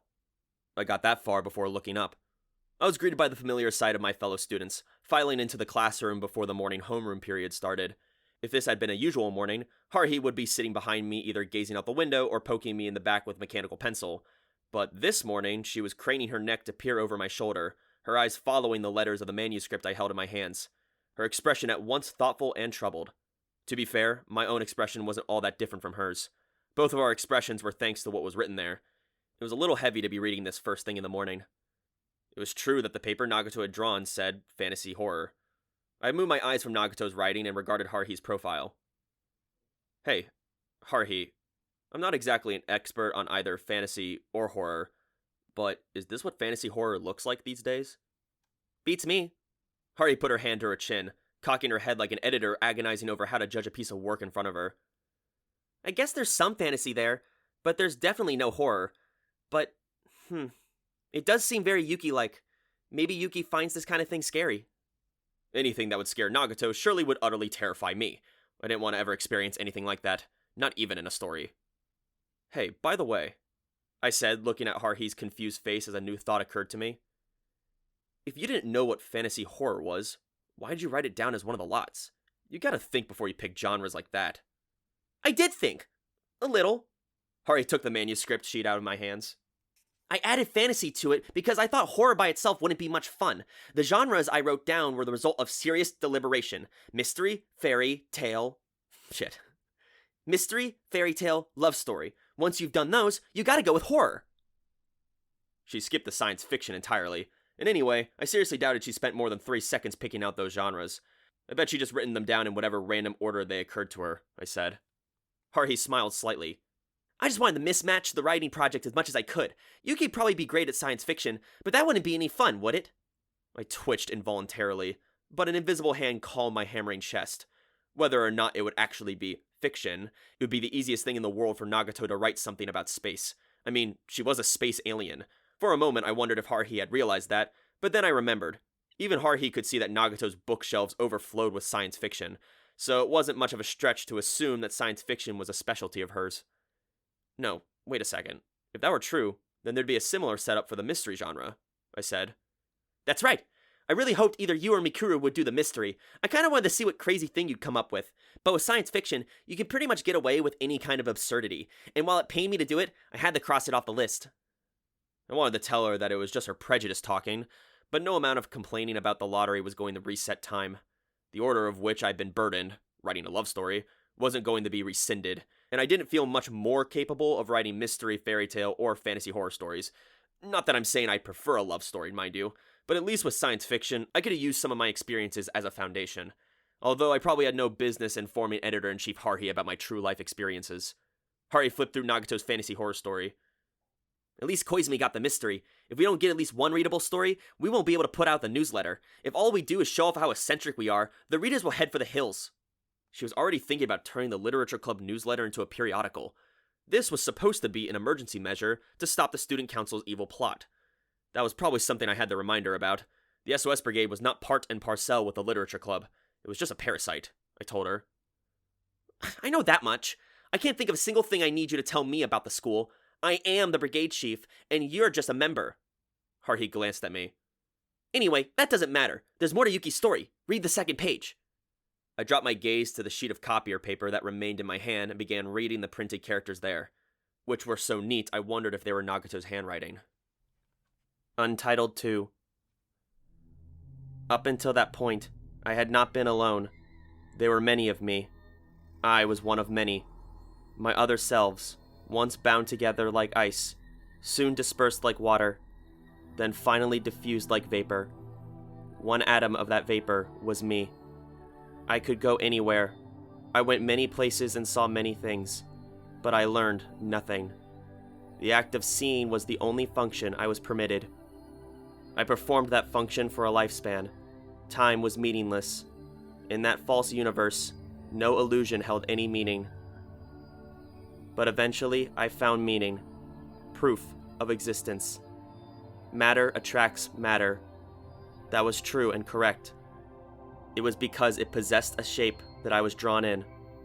Light, darkness, inconsistency, sense. I met each, intersected with each. I did not have their capabilities, but I might have liked to have them. If I were permitted to, I would have them. As I continued to wait, would those wonders fall? Those tiny wonders. Thus concluded the second page. I cocked my head and read it over and over. It wasn't really horror, and it was hard to call it fantasy horror. It was difficult even to call it a story. If it were anything, it was sort of a memoir-ish, or it was a simple reflection, or it was just words she randomly strung together. Nagato's story, huh? As I was reading it, I thought of something else. Something that happened during December of last year. Something I'll never forget, no matter how long I should live. That other Nagato, in the literature club room. Could she have been writing a story? All alone, on that ancient computer? I don't know how Haruhi interpreted my silence and my thoughtful face, but she snatched the paper out of my hands. Then there's one last page, the third one. The more you read it, the less sense it makes. I'd like to hear your thoughts. Untitled 3. There was a black coffin in the room. There was nothing else. Atop the coffin in the middle of the room, there sat one man. Hello, he said to me. He smiled. Hello. I said the same thing to him.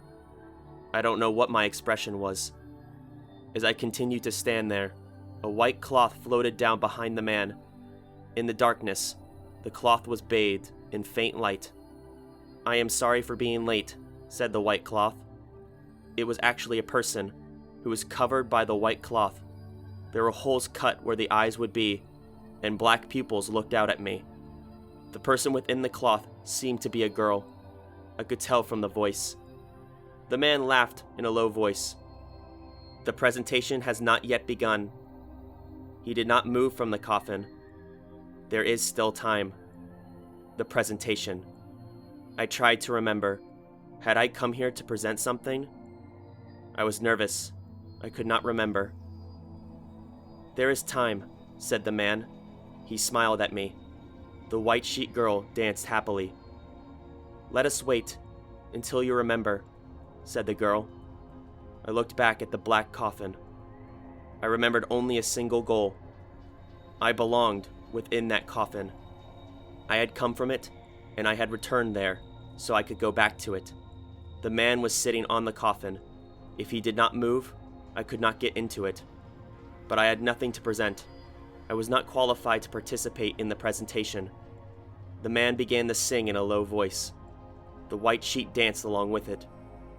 If he did not move, I could not get into it.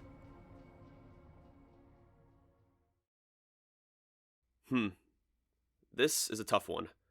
I laid the third page on my desk and empathized with Haruhi. Good old Nagato had written something totally incomprehensible.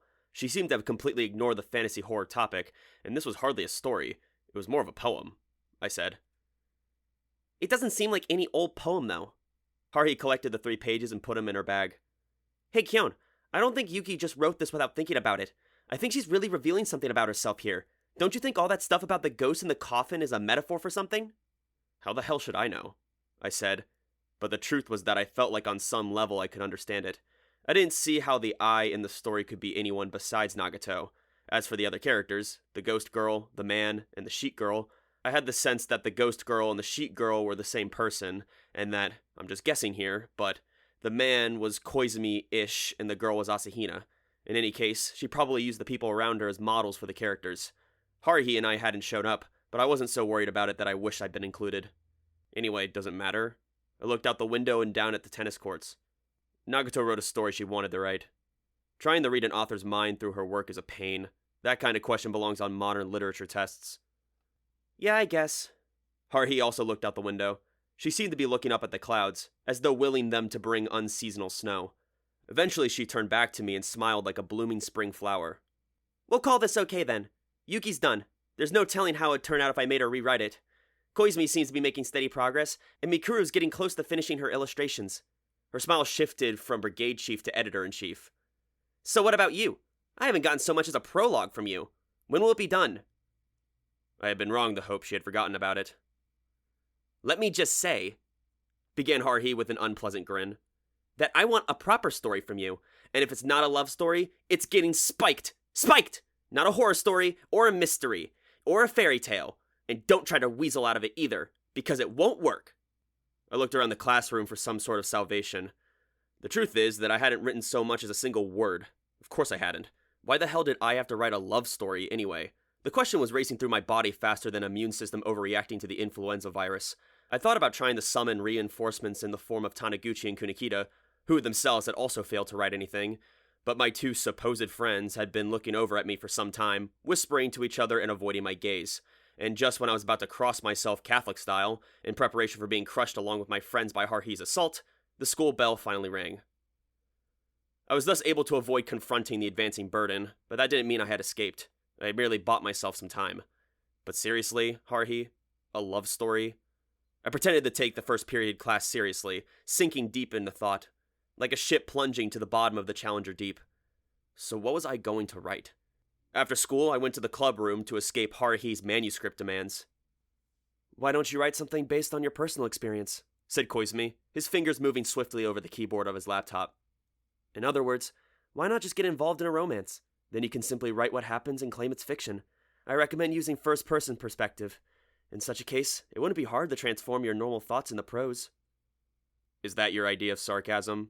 I shot back, before returning myself to the pressing job of staring at my own laptop's screensaver. The clubroom had temporarily become a safe place since Haruhi was away from her desk. Even now she was running all over the place as part of her campaign of total war against the student council. She was so cunning that I wanted to add demon to the part of her armband that read editor-in-chief. Her first targets had been nearby classmates Taniguchi and Kunikita. No sooner had homeroom period ended than Haruhi had quickly seized the escaping Taniguchi, and with a brief exchange, "I'm going home. I won't let you," the battle was joined. Kunikita didn't even bother trying to escape, and soon she forced them into seats and put shelves of loose-leaf paper in front of them. "You're not leaving until you're done writing." Her face was strangely happy, perhaps from the pleasure of having discovered a new outlet for her sadism. Taniguchi continued to grumble, while Kunikita simply shook his head softly and picked up a pencil. He didn't seem to be too put out, but Taniguchi complained bitterly about the imposition, as though he realized that even minor involvement with Haruhi's machinations might cause him to someday miss the bus to paradise. I could understand where he's coming from. Unless they wrote the interesting essays that Haruhi demanded, they couldn't even dream of escape. "What the hell is an interesting slice-of-life essay supposed to be about anyway?" said Taniguchi. "Kyon, listen, slices of your life are way more interesting anyway. You should be writing this." "No thanks. I had my own literary problems." "Suzumiya, isn't 12 columns a bit too much?" said Kunikita, relaxed. "Surely 5 will be more reasonable. I'm pretty good at English, math, classics, chemistry, and physics, but I'm crap at Japanese history and civics." If he had that many specialties, then his manuscript was the only one I looked forward to reading. 12 subject-specific study columns. If they were actually useful, there'd be nothing I'd want to read more. "I'm coming back in an hour to check on you," said Haruhi to the pair, who were the only ones remaining in the classroom. "If you're not here then, you know what will happen, right?" After dropping that threat, she left the classroom.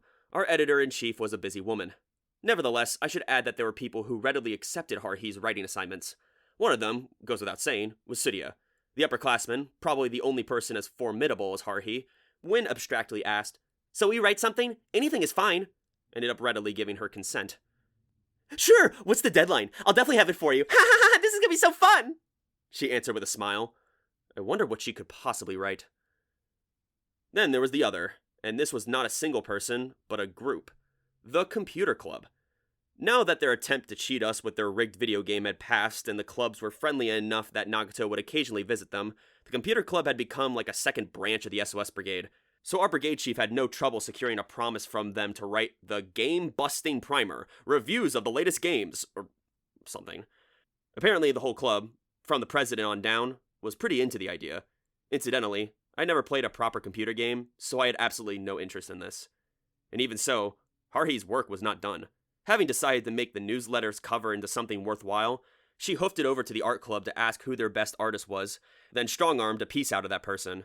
Then, having decided that a newsletter filled with nothing but text wouldn't be interesting enough, went over to the manga club and ordered some illustrations. It seemed pretty presumptuous of her, but sadly I didn't want to be any more empathetic with the inconveniences of the others than I already was, so I left Taniguchi and Kuniki in the classroom and made my way back into the clubroom.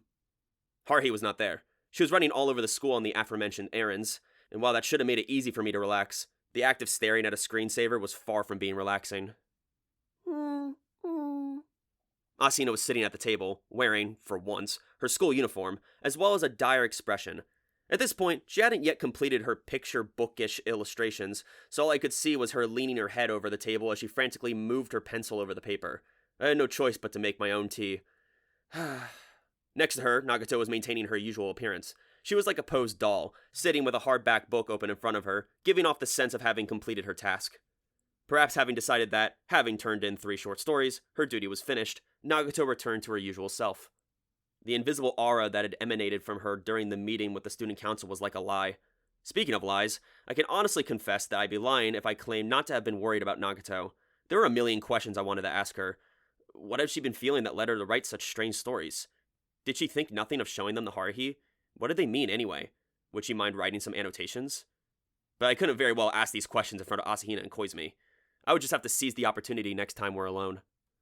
I took my eyes off the book-reading literature club member, who returned to her normal expressionless mode. There had been 2 computers running on the table. Nagato's machine had been set aside and closed as tightly as its master's lips. I wanted to do the same thing, if I could. The guilt of wasting the planet's precious and limited resources assaulted me, and I wanted to turn the laptop switch to the off position immediately. Leaving it on would only waste more energy, and while I was turning things off, I wanted to turn off my own brain as well and go into a deep sleep. As such thoughts ran through my head, I sighed. Koizumi spoke up. You need not overthink things so much. Just write things how they are. Easy for him to say, since he could just write stuff that already happened. I had to think of everything from scratch. Maybe he should just tell me his own romantic experiences, I said. I'd write him a lovely tale with him as the protagonist. I'll pass on that, thanks. Koizumi paused his touch typing and regarded me with an inquisitive smile. Then, in a small voice, You really have nothing? Have you never been captive to the feelings of love? Or even gone out with a girl? If nothing like that has happened in this first year of the school, or nothing to write about, I suppose I should say, what about before that, in middle school? I looked up at the ceiling and pondered my own memories. Koizumi's voice got even quieter. Do you remember what I told you back at the baseball game? He was always talking about all kinds of stuff, I said, so I couldn't be bothered to remember every detail of every line he'd spoken. I should think you'd remember me telling you that you were batting 4th in order because Haruhi wished it so. I suspiciously looked at Koizumi's gentle smile. This again, huh? Yes, this again. It is no coincidence that you were the one to draw Love Story. I'd been plenty suspicious about the randomness of lotteries for a while now. I knew full well you didn't have to be a master of sleight of hand to make them turn out the way you wanted. I glanced at Nagato, who did not particularly seem to be eavesdropping. Asahina had her hands full with her new best friends, Mrs. Pencil and Mr. Eraser. In other words, Suzumiya wants to know about your past romantic history. That's why you got the love story genre. The fact that the assignment wasn't a memoir of your romantic experience is proof that Suzumiya herself is a bit hesitant. I didn't think there was a hesitant thing about her, I said. She always came banging straight into whatever she did, without any restraint, or even so much as a, "Hi, how are you?" Koizumi smiled thinly. I'm speaking about her heart. Despite her exterior, Suzumiya is well aware that there's a fine line. It may be an unconscious sense, which would make it all the more impressive for its keenness. In reality, she has never once done anything that would trample on any of our hearts. Certainly not to me, anyway. On the other hand, I've only briefly been allowed to enter Suzumiya's psyche. Come to think of it, I've only been there twice myself. I'm still convinced she's a girl without any sense of restraint, though. I finally managed to reply. Otherwise, she wouldn't be able to do stuff like kicking the student council door open or hijacking the literature club, or making me write shit like this, to be honest. And so what if she is? It's fun in its own way, is it not? The few students of an underdog club going against the might of the student council. Koizumi's pleasant gaze grew unpleasantly distant for a moment, but he soon regained his smile. To be honest, I dreamed of having a school life like this. More and more, I acknowledge Suzumiya as a god, and I feel I want to worship her, because she has made my dream come true. More like he was acting in his own play, I said. Dreams come true, my ass. He was pulling the strings from behind the scenes. I had acknowledged his effort, but that was all. But you would never try to manipulate which assignment you drew. Let's get back to the real subject. To put it simply, Suzumiya wants you to write something about your views on love. And incidentally, I might as well say that I do as well. Koizumi's voice got a bit louder. From what I've heard, there was a girl you got along quite well with in middle school. What about writing something about that episode? How many times did I have to say it? It wasn't that kind of story. I furrowed my brow and massaged my temples, sneaking a look at the faces of the other two occupants in the room. Asahina was focusing solely on the completion of her illustrated fairy tale, and it didn't seem like a word of our conversation had reached her ears. As for Nagato, she too seemed to be wholly concentrating on reading her book, but while I had no way of knowing how sensitive her ears were, I had my doubts as to whether it was possible to speak so quietly that she couldn't hear. Anyway, why was I assaulted by this guilty feeling? Why had Kunakita, Nakagawa, and the rest of my middle school classmates all come to this mistaken conclusion? It was a mystery. I have no intention of writing that story, I said flatly. Particularly not for the satisfaction of anyone's curiosity, and definitely not for the smiley-eyed jerk, and... Hey, what's up with that yes, yes, I know look in his eye? He had it all wrong, I told him. It's not because it was some memory from my past that I didn't want to think about. The whole story just really didn't matter. We shall leave it at that then, said Koizumi irritatedly, then moved on immediately to a new suggestion. In which case, you need to think quickly of a different memory you can write about. Surely you must have one. A date you went on with someone, or maybe a time when someone admitted they had a crush on you. Like hell I did. My mouth was half opened in the process of telling him so when I stopped. Koizumi noticed and smiled widely.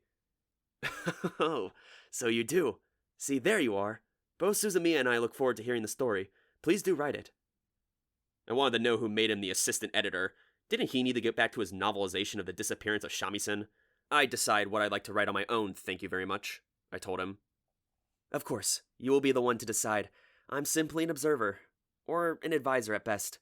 Though at the moment, I feel more like Suzumiya's proxy. Koizumi shrugged, ending his conversation with me and turning his attention back to his computer.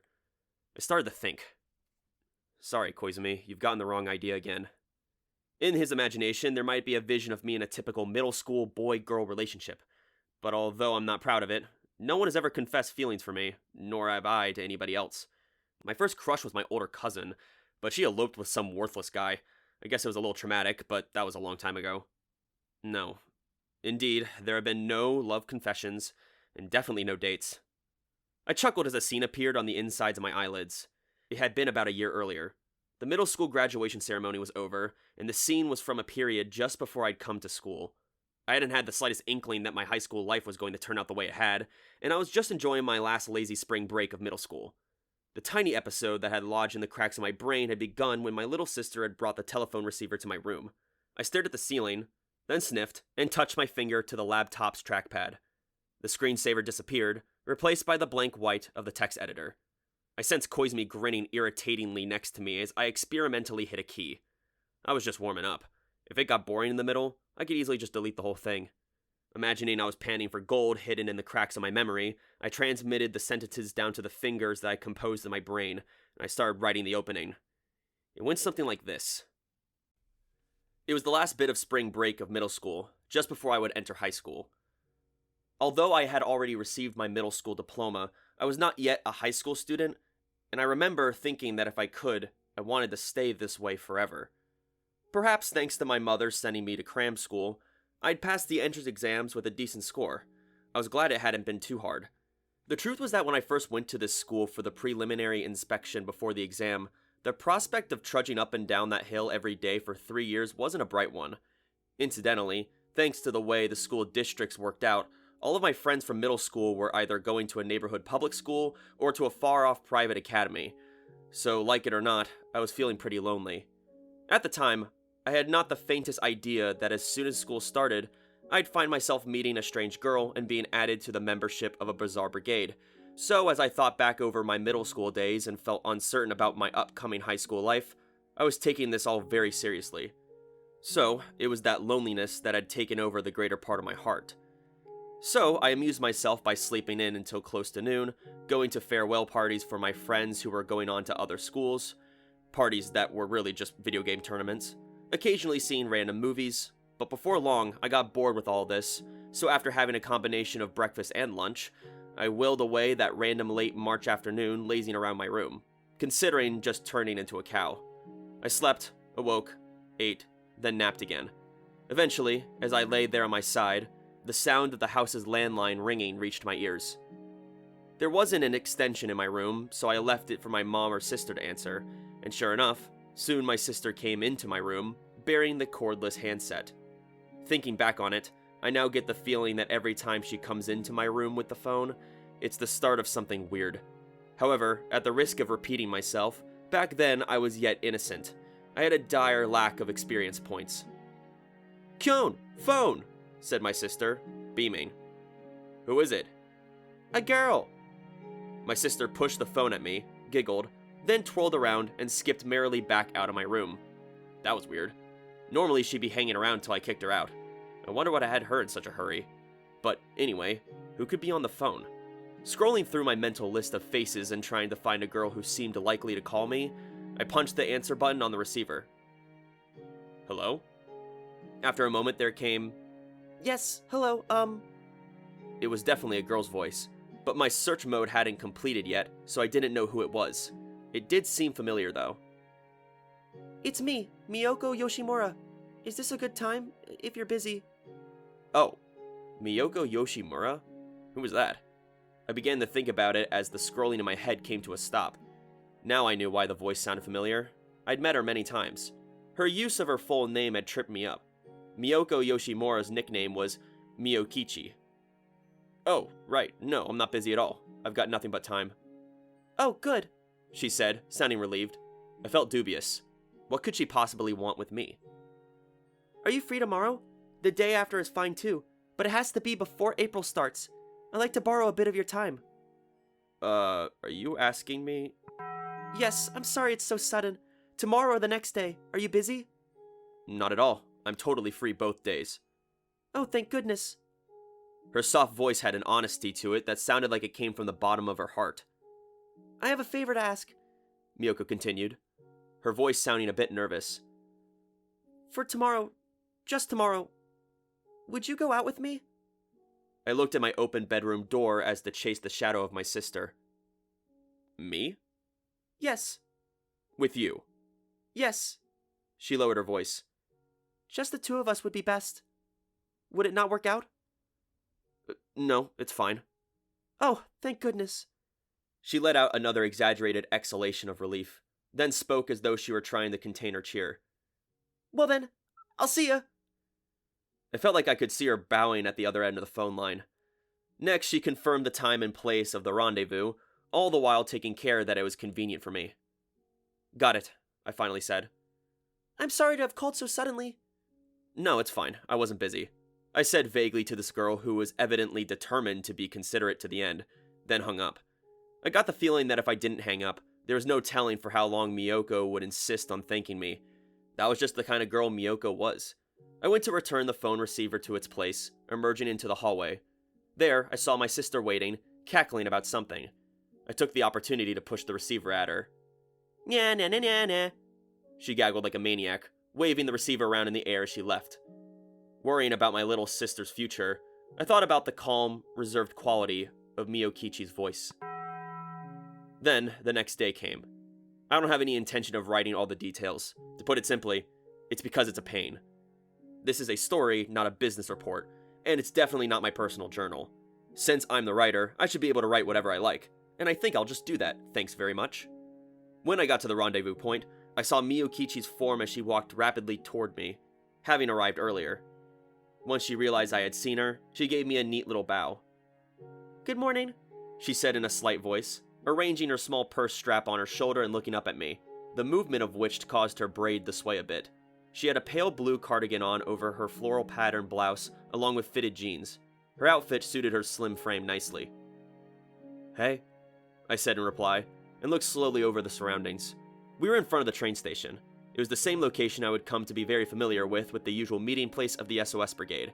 But at that time, since I had no idea that in a few short months I'd be a member of this bizarre brigade and would be constantly dragged around by a crazy brigade chief bent on world domination, it all looked pretty normal to me. If anyone saw me meeting up with a girl, they wouldn't have any reason to think anything. It'd never occur to you, would it? Miyokichi's fine features seemed a bit nervous. "There's some place I'd like to go. Would it be alright?" Sure. That's why I'd shown up, after all. If I hadn't planned on coming along, I would have turned her down the previous day on the phone, and there was no reason for me to refuse her request. Thank you. She really didn't need to be this polite, but there she was, bowing again. There's a movie I would like to see. Sure, no problem. I'd even buy her ticket, I said. There's no need for that. I'll pay for myself, since I'm the one who asked you to come all the way down here. She said plainly, then smiled. Is this what they mean when they say a smile pure as the driven snow? It was almost too innocent, though in a different way than my little sister's. Incidentally, there were no theaters in the area. Miyukichi and I headed back to the station, bought tickets, and got on the train. The film she wanted to see wasn't playing at the big multiplex. It was a minor indie flick playing only at a small one-screen theater. As the train swayed, she looked out the window, clutching a town guidebook in her hand. Occasionally, she would seem to remember something and look up at me, then give a quick little bow. I wasn't totally silent myself. I'd made reasonable conversation, but it wasn't anything worth writing. It was just small talk. I remember talking about where she would be going to school in the spring, or what my little sister was like. It was the same way once we arrived at our planned station and walked to the movie theater. She just seemed a little nervous. That nervousness continued all the way up to the ticket booth. It was almost time for the next show to start, but there was no one lined up at the booth, which said something about the low attendance of the film. 2 students, I said to the bored-looking lady on the other side of the glass when she looked up at us. Having gotten this far, I took my hands off the keyboard, leaned back in the folding chair, and stretched. I really wasn't used to doing this kind of thing, so my shoulders were unavoidably tight.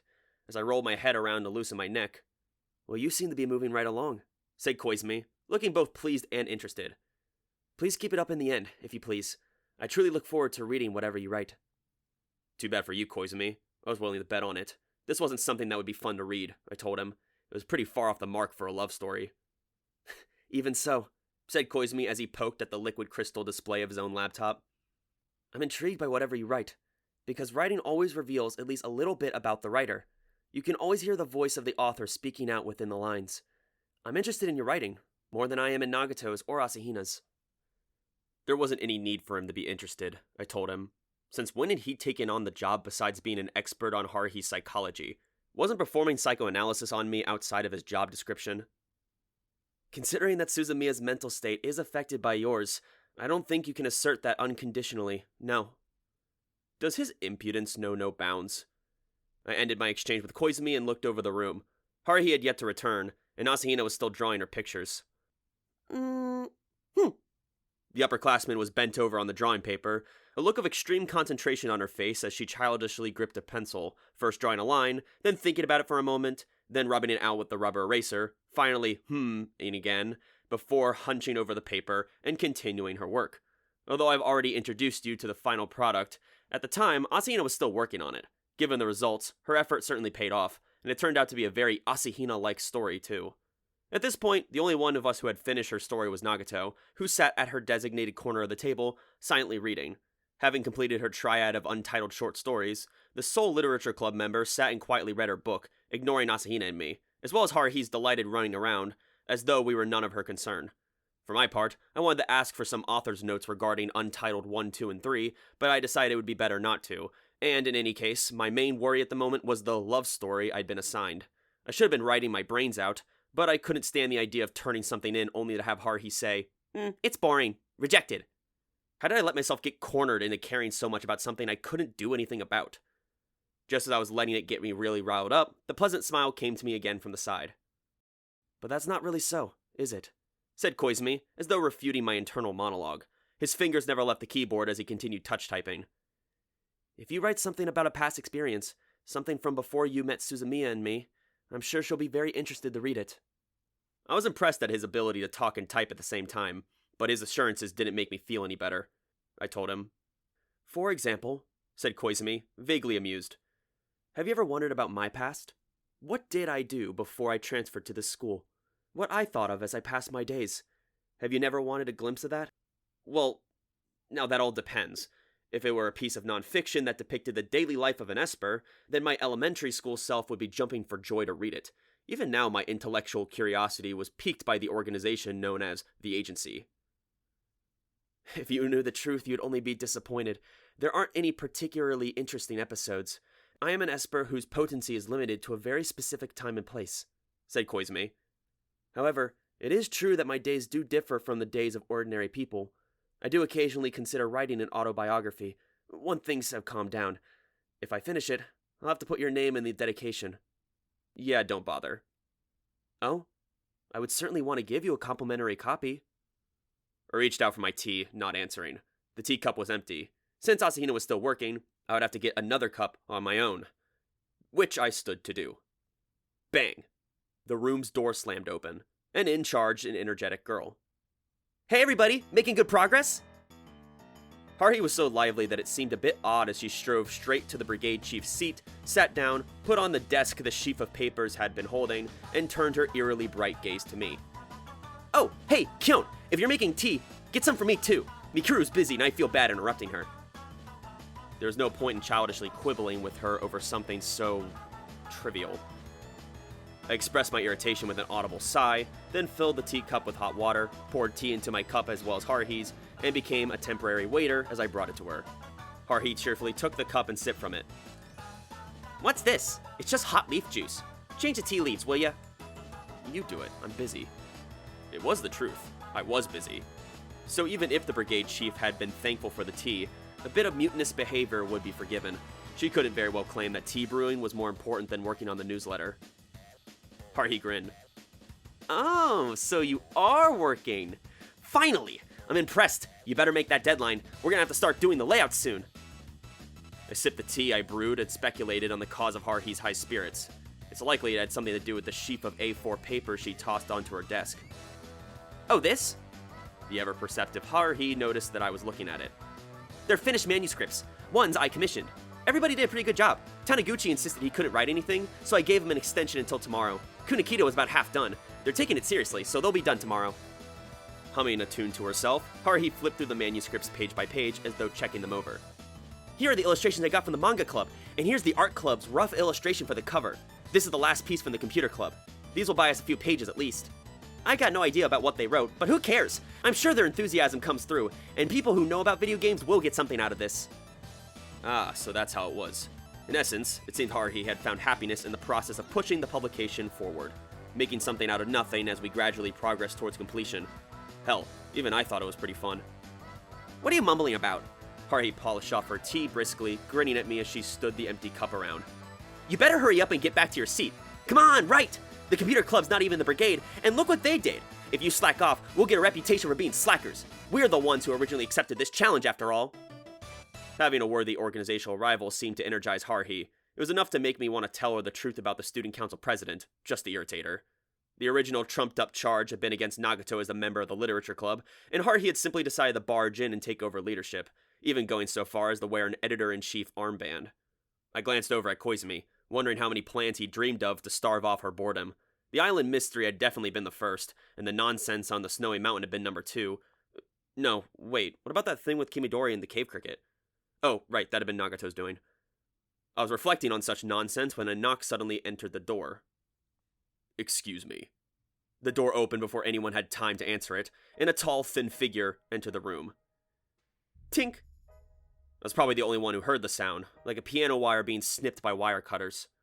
It was like a sub-boss of a shooter had appeared. There he was, the student council president. The president's glasses reflected meaninglessly, indicating he was in serious business mode. He swept his gaze slowly over the room.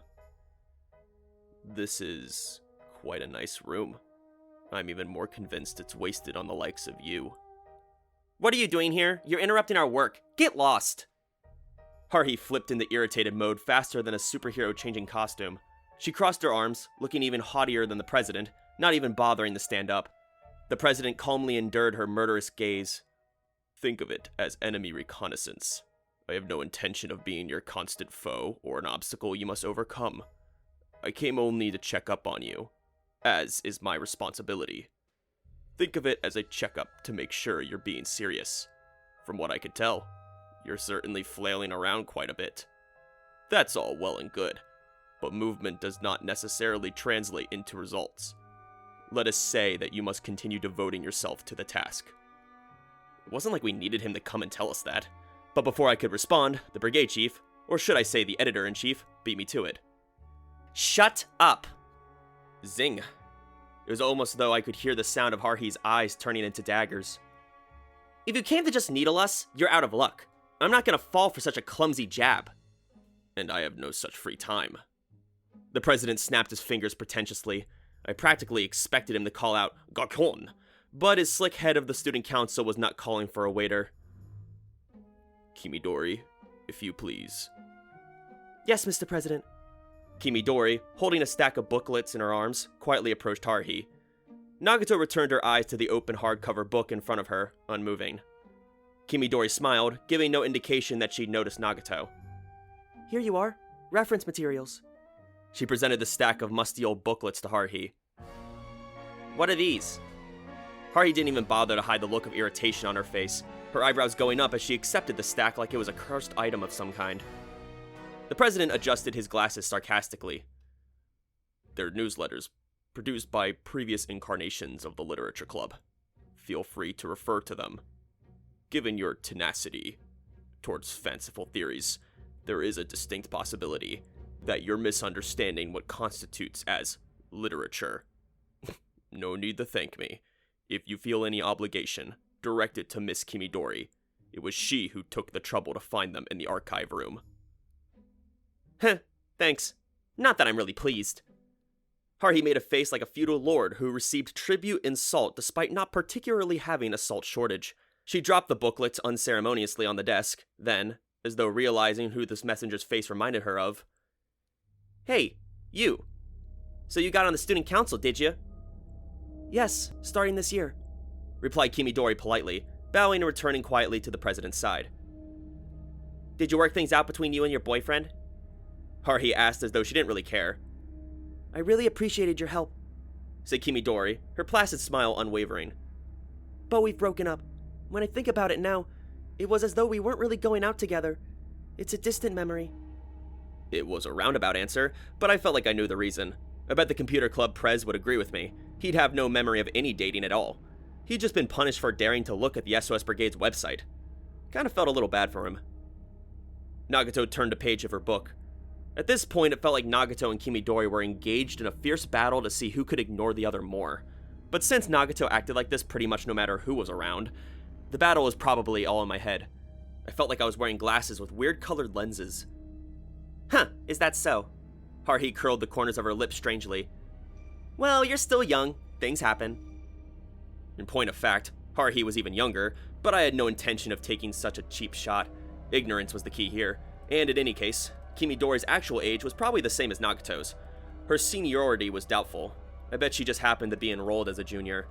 Not that I could very well say anything about that. Going by Nagato's reaction, Kimidori was not an enemy. I glanced casually over at Asahina out of the corner of my eye. At the very least, she knew that Nagato was an alien. Her shock when she was first dragged into the club room was proof enough of that, so my concern that she might also know the truth about Kimidori was certainly founded. Still... Thanks to the intensity of her picture drawing efforts, the lovely upperclassman seemed not to have noticed the two intruders in the room. I'm not sure whether to applaud her intense concentration, or worry about how close she was getting to that klutzy girl stereotype. If the latter were true, it was the result of Haruhi's training of her. As I stood there dumbly, Haruhi and the president continued their verbal combat. It seems you're doing a fiction anthology, said the president nihilistically. But are any of you even capable of writing a proper story? "I'll say it again. Sucks to be you," Haruhi shot back. "I'm not the least bit worried." Her face brimmed with confidence. I wanted to know what wormhole that confidence had sprung from. "We don't need anyone to teach us. Writing a story is easy. Even this idiot Kyon can do it. Most people know how to read and write, don't they? If you can write letters, then you can write sentences, and all you have to do is connect those sentences. It's not like you need special training to learn how to write. We're high school students. We don't have to practice writing stories. We can just, shocker, write them." The president pushed up his glasses. I can't help but be impressed by your optimistic outlook. It is, however, infantile. I totally agreed, but I wished he would refrain from provoking Haruhi any further. Even if her ire was directed solely at the president, all of us in the room would have to endure her burning aura. The angle between Haruhi's eyebrows and eyes became sharply acute. "You think you're a real big shot, huh? Well, even if you are, I hate big shots, and I hate small fry people who think they're big shots even more. She certainly wasn't under-equipped for a war of words. I wondered how long they would keep up this performance. After all, the president did outrank Haruhi. It might have just been another act, but the ability to stay cool in the face of Haruhi's blazing anger was impressive. The president was pulling it off, as was Kimidori. I am not particularly important. You judge people by their rank, do you? If I have anything to boast of, it is having gained my position through a legitimate public election. And how is it you've come to sit in your seat here? What was it again? Brigade Chief? I had to admit that Koizumi's choice of personnel was impressive. The president had real guts. There probably wasn't a single other person in the whole school who could face down Haruhi with such vicious sarcasm. But Haruhi was a force to be reckoned with herself. I knew that all too well. There's no point trying to provoke me, said the leader of this unauthorized student organization. The student council may want to destroy the SOS Brigade along with the literature club, but it won't work. Haruhi glanced at me briefly. What the hell's she looking at? Her flashing eyes turned quickly and sharply back to the president. I am absolutely not moving from this spot. Want to know why? I'd love to, said the president. If Haruhi's words had been microwave radiation, then the volume she spoke at would have been more potent than any microwave oven. Because this is the SOS Brigade's room, and I am the chief of that brigade. Having said what she'd come to say and let Haruhi speak her piece, the president and his attendant left. Ugh, so irritating! What did that idiot president come here to do anyway? Haruhi grumbled, her lip curled in a sneer as she flipped through the old literature club booklets that Kimidori had left. Haruhi's war cry had finally gotten Asahina to realize that guests had entered the club room, but by the time she had, in a panic, started to make tea for them, it was too late. But thanks to her haste, I was able to finally enjoy her delicious tea and apply myself to my own writing. Well, no, not that last part. Somehow, now that the mood had been wrecked, my motivation was gone. The fact that my theme had been chosen by lottery didn't help. Neither did the fact that I was trying to write an episode out of my past. But that wasn't gonna be good enough. Thanks to the president's visit, Haruhi's zeal had been inflamed, and it seemed ready to blacken the ceiling with its intensity. Listen up, everybody! Haruhi pursed her lips before opening her mouth to speak. It's come to this. We're gonna make this newsletter even if it kills us, and it's going to be great. We're not gonna have a single copy left over, and we're gonna take down that president. Got it? The newsletter wasn't going to be sold. It was going to be given away. And furthermore, I had no interest in dying for this particular cause. But I had a feeling that if I missed the deadline, whatever punishment Haruhi dreamed up would make me wish I were dead. I knew it was all part of this act, but did that president really have to go this far? Ditto, Koizumi. This was no time for his self-satisfied smile. For my part, whispered Koizumi right on cue, I am extremely satisfied. So long as Suzumiya's attention is turned towards ordinary activities, I can stay away from closed space.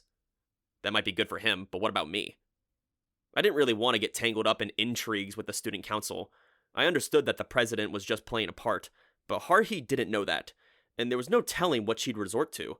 If our newsletter didn't live up to the president's standards, I knew for a fact Haruhi wouldn't just turn over the club room to him. I definitely didn't want to wind up on the receiving end of a siege, being starved out of a castle. I told Koizumi. He chuckled. You're overthinking things. What we need to focus on now is finishing the publication. The rest will fall into place. If it doesn't, a cunning expression flashed across his face. We'll simply put a different scenario into play. Starvation tactics, eh? That might do nicely. Sudi had compared the student council president to the general of Sima Yi. I wondered whom she'd compare Koizumi to. Maybe the warlord Kanbai Kuroda? I was starting to feel like the lord of the Takamatsu castle after its water supply had been cut off, and I prayed that Koizumi didn't indulge his taste for school intrigues too much. It turned out that I wasn't able to finish my manuscript that day. After being interrupted by the president, I didn't write another word. Fortunately, once Haruhi finished checking the pieces that had been finished, she rushed out of the room. Had she hit upon another outside source of material, or had she gone off to deliver more motivation? She returned just as the chime signaling the end of the school day rang. At the same moment, Nagato closed her book, Koizumi had made steady progress, and Asahina had put forth admirable effort. I grabbed my bag and stood. Surprisingly, Haruhi didn't suggest that I take my laptop home and continue working on it. She might have merely forgotten to be angry, but in any case, I was grateful for that. We all left school together, and as the chilly wind came down from the mountain, it nonetheless felt like a breath of spring air as I made my way home. I wondered idly what would happen if a new student appeared, wanting to join the literature club. Would they be automatically drafted into the SOS Brigade? I continued my autobiographical story the next day after classes were over. Let's see, how far had I gotten? Oh, yeah, that's right. We just bought the movie tickets. We'll pick up from there. Having successfully entered the theater, Miyokichi and I proceeded to seats in the middle of the theater, which was hardly what you would call spacious. It was mostly empty, with only a scattering of other moviegoers. Perhaps attendance was poor. As for what kind of film it was, turned out it was a gory splatterfest horror flick. To be honest, it's not really my favorite genre, but on that particular day, I couldn't very well not go along with her wishes. Still, it didn't really suit her demure appearance. She must have really wanted to see this film. During the film, she became a genuine cinema fan, eyes riveted to the screen, but she occasionally flinched and turned away in response to the startling moments you would see in any horror movie. Once she even grabbed my arm, which calmed me down. I don't know why. Other than that, though, she drank the film in, every bit as focused on it as I'm sure the director would have hoped. If you want to know my impressions of the film, all I can say is that it seemed like a pretty standard B-movie. I didn't feel particularly disappointed by it, nor particularly enriched. I didn't have any memory of reading any advanced reviews either. There must have been hardly any publicity. I wondered why she picked this film. When I asked, she answered, "It has my favorite actor in it." A little embarrassed. The curtain lowered before the end credits had finished scrolling, and we left the theater. It was afternoon. Were we going to get lunch somewhere? Was it time to go home? My musing was interrupted by her reserved, quiet voice. "There's a shop I'd like to go to if you don't mind. Is it alright?" I looked to see that she was holding her city guidebook open. One of the page's corners was circled with a red pen. It was a shop that we could walk to from where we were. I thought about it for a second. "Of course, it's fine," I answered, and we walked along the route described by the simple map. She walked diagonally behind me, quiet as ever. We must have had some sort of conversation, but I don't remember what it was. After walking for a while, we came into our destination, a cozy little cafe. It was stylish outside and in, the kind of place it would take enormous guts for a guy to enter in on his own, lest he feel deeply out of place. I couldn't help but stop short in front of the cafe, but Miyokishi's worried look was all it took to get me to push open the door like I belonged there. As I expected, nearly all the customers within the cafe were female. It was quite pleasant. There was a handful of couples, which somehow came as a relief. The waitress led us to our table with a friendly smile, brought us ice water with a friendly smile, and even took our order, you guessed it, with a friendly smile. After taking 30 seconds or so to scrutinize the menu, I ordered some Neapolitan ice cream and an iced coffee, and Miyokichi got the house special cake set. She seemed to have known what she was going to order ahead of time, and from the 10 varieties of cake samples the waitress brought over, she chose the Mont Blanc without any hesitation. "You're okay with just the cake set?" I think I asked. "You won't be hungry?" "No, I'll be fine." She straightened and put her hands on her knees, face a bit nervous. "I'm not a big eater." It was a strange answer. She suddenly looked down. Perhaps because I was gazing intently at her. I hurried to explain myself, only getting her to smile again after some effort. Now that I think about it, the embarrassing things I said are enough to make me break into a sweat. Stuff like how I thought she was perfectly lovely as she was, and, yeah, that's all I'm gonna write about that. But the truth was, Miyokichi was a pretty girl. Pretty enough that probably half the boys in her class had crushes on her. Once the food arrived, she took about 30 minutes to finish her Darjeeling tea and her Mont Blanc cake. I finished first, and I had enough time left over that I'd been able to drink the water into which the ice of my iced coffee had melted. I was getting pretty bored, but she didn't seem to have noticed, and I talked about random things with her, nodding or shaking my head as appropriate. But now that I think about it, I probably didn't have to make so much of an effort, but I was just a bundle of consideration back then, and I was pretty nervous too. I would have been happy to pay the cafe tab, but she would have none of it, and she insisted on paying her own share. "I was the one who asked you out today," she said. Having settled the bill, we walked back out into the sunlight. Where did she want to go after seeing a horror film and eating at a cute cafe? Or would it be this time to go home? She was quiet for a while as we walked, then finally, "There's one last place I'd like to go," she explained in her small voice. That she wanted to come to my house. So it was that I brought her back to my house, where my little sister seemed to be waiting for us, and the three of us all played games together. Phew! I wrote that much, then my fingers stopped. Only Koizumi and Nagato were in the club room with me. Haruhi was running around like usual, and Asahina had gone to the art club for the final check on her illustrations. I had scrolled through the entirety of the text I'd written when I saw Koizumi's face deep into the corner of my vision. "Did you write enough to the end? Already?" "Hard to say," I answered, but truth be told, I felt like I could end it here. When I thought about it, what was the point in being so diligent about it? For the literature club's sake, and by extension for Nagato's sake, to that extent, but really this was to help the SOS Brigade stay in the room and to keep Haruhi from getting bored. Koizumi was pulling the strings behind the scenes, and the president was just a guy abusing his power as Koizumi's puppet. When you got right down to it, this was one big roundabout scam. Still, I felt like I wanted to avoid the second stage confrontation with the student council that Koizumi was anticipating so much. Nagato was at the center of this, after all. I wanted her to be able to enjoy as peaceful of a school life as possible. I wanted to believe I wasn't the only one whose heart was put by ease by seeing Nagato quietly reading her book in the corner. "I guess this will do." I gave Koizumi a nod. "I want to get your opinion before I show it to Haruhi. Read it, will ya?" "I'd be more than happy to." I glanced at Koizumi's deeply interested face, then manipulated the trackpad. The laptops in the room were networked to the desktop machine, which acted as a server. With a little bit of clicking, the printer in the corner started up and began to spit out printed pages. Some minutes later, Koizumi, having finished reading, smiled and offered the following comment. "I thought I was the one doing a mystery." "So he noticed, huh?" "What are you talking about?" I feigned ignorance. "I didn't try to write a mystery." Koizumi's smile widened. "And there's another problem. Where's the love story in this?" "In that case, what did he think I'd written?" I asked him.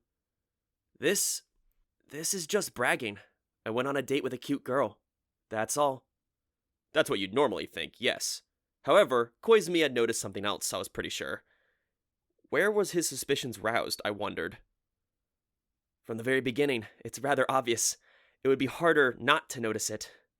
Koizumi put the manuscript's pages in order, then took out a ballpoint pen and wrote marks on a few of the sheets. They were asterisks. Every time you heard a bell, that's where he put the asterisks.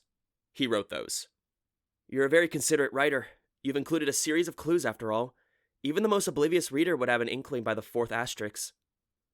I clucked my tongue, still pretending not to know what he was talking about, and glanced sideways. Seeing Nagato's unmoving figure there made me feel at ease. The sight of her did me good, but Koizumi's words were trying to corner me. "But as it is, there's no punchline, no climax. Why not add a line or two? Just to show all your cards, so to speak. I doubt it would take much time." I wasn't thrilled about following any advice from Koizumi, but I got the feeling that he was worth listening to this one time. Psychoanalyzing Haruhi was his specialty, after all. But, wait a second. Why should I have to worry about Haruhi's reaction? She was the one who had gone and suggested a love story, but I was the one who actually had to write the thing.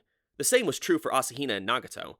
If we were assigning fault, it belonged to the person who forcibly occupied the editor-in-chief's seat, Haruhi. As I stared at the liquid crystal display, Koizumi chuckled. "I doubt you have anything to worry about. If your story's meaning is something I recognize, then I very much doubt that Suzumiya will fail to do likewise. Now, before you get cross-examined..." Whoops. Koizumi reached into his blazer's pocket. There was a faint buzzing sound. "If you'll excuse me." He pulled out his cell phone and took a look at the screen. "I seem to have some minor business to attend to. I'll be out for just a moment. No, don't worry. I'll have to make a short report. It's not like one of those cases." With those words, Koizumi stepped out of the room, smiling all the while. I wondered if he was going to meet up with some girl on the sly. That guy was so sneaky, I wouldn't be at all surprised to find out he was somehow managing to live a normal life with none of us the wiser. Which only left Nagato in the room, still absorbed in her book. She did not look up. I thought about saying something, but I was still thinking about my own problem. Whether or not to add those last couple of superfluous lines. There in the silence, I closed the file that contained my pseudo-story, and I opened up a new text file. The monitor was filled with a blank white document. Might as well write something. Like Koizumi said, just a couple of lines to end it. My fingers clicked on the keys. The edition was short enough not to need any revision, so I just printed it out on the spot. As I stared at the single page that emerged from the printer, I started to want to just trash the entire story. It was no good. Even given how long ago it had happened, it was still too embarrassing. I folded up the last page and slipped it into the pocket of my blazer. Then, that moment... "Taniguchi's run off somewhere again. I gotta get him to write something tomorrow, even if I have to tie him up to the chair. Kyon, that goes for you too. If you don't finish soon, your editor-in-chief's gonna be mad." Haruhi had entered the room, and her eyes alighted upon my manuscript, which Koizumi had left on the table. My pleas for her to stop were in vain, as Haruhi swiftly snatched up the printout. She sat at her desk and began a leisurely read. I was split between indignation and resignation as I watched the all-powerful editor-in-chief's face. Haruhi had begun grinning at first, but somewhere in the middle, her grin faded into expressionlessness. When she finished reading the last page, her expression changed again. How strange. It was a rare thing to see Haruhi so stunned. This is the end? I nodded quietly. Nagato said nothing and continued reading the page to which her book was opened. Asahina was still out. Koizumi had left on some pretense. There was no one here who could give Haruhi any unnecessary information. And then, Haruhi set my manuscript on the desk, then faced me again. And then she smirked, just like Koizumi. Where's the punchline? What punchline? I decided to play dumb. Haruhi smiled beatifically. It was unsettling. Surely you wouldn't just end it there. What happened to this Miyokichi girl? I guess she went on to live happily ever after, somewhere. Yeah, right. Come on, you know, don't you? Haruhi's hands were on the desk, but then she jumped clear over it right at me. Before I could react, she grabbed my tie. Her ridiculous power was making it hard to breathe. If you want me to let you go, you better start talking, and it better be the truth. What do you mean the truth? It's a story. It's fiction. The I in the story isn't even me. It's a first-person narrator of the story. Save her, Miyokichi!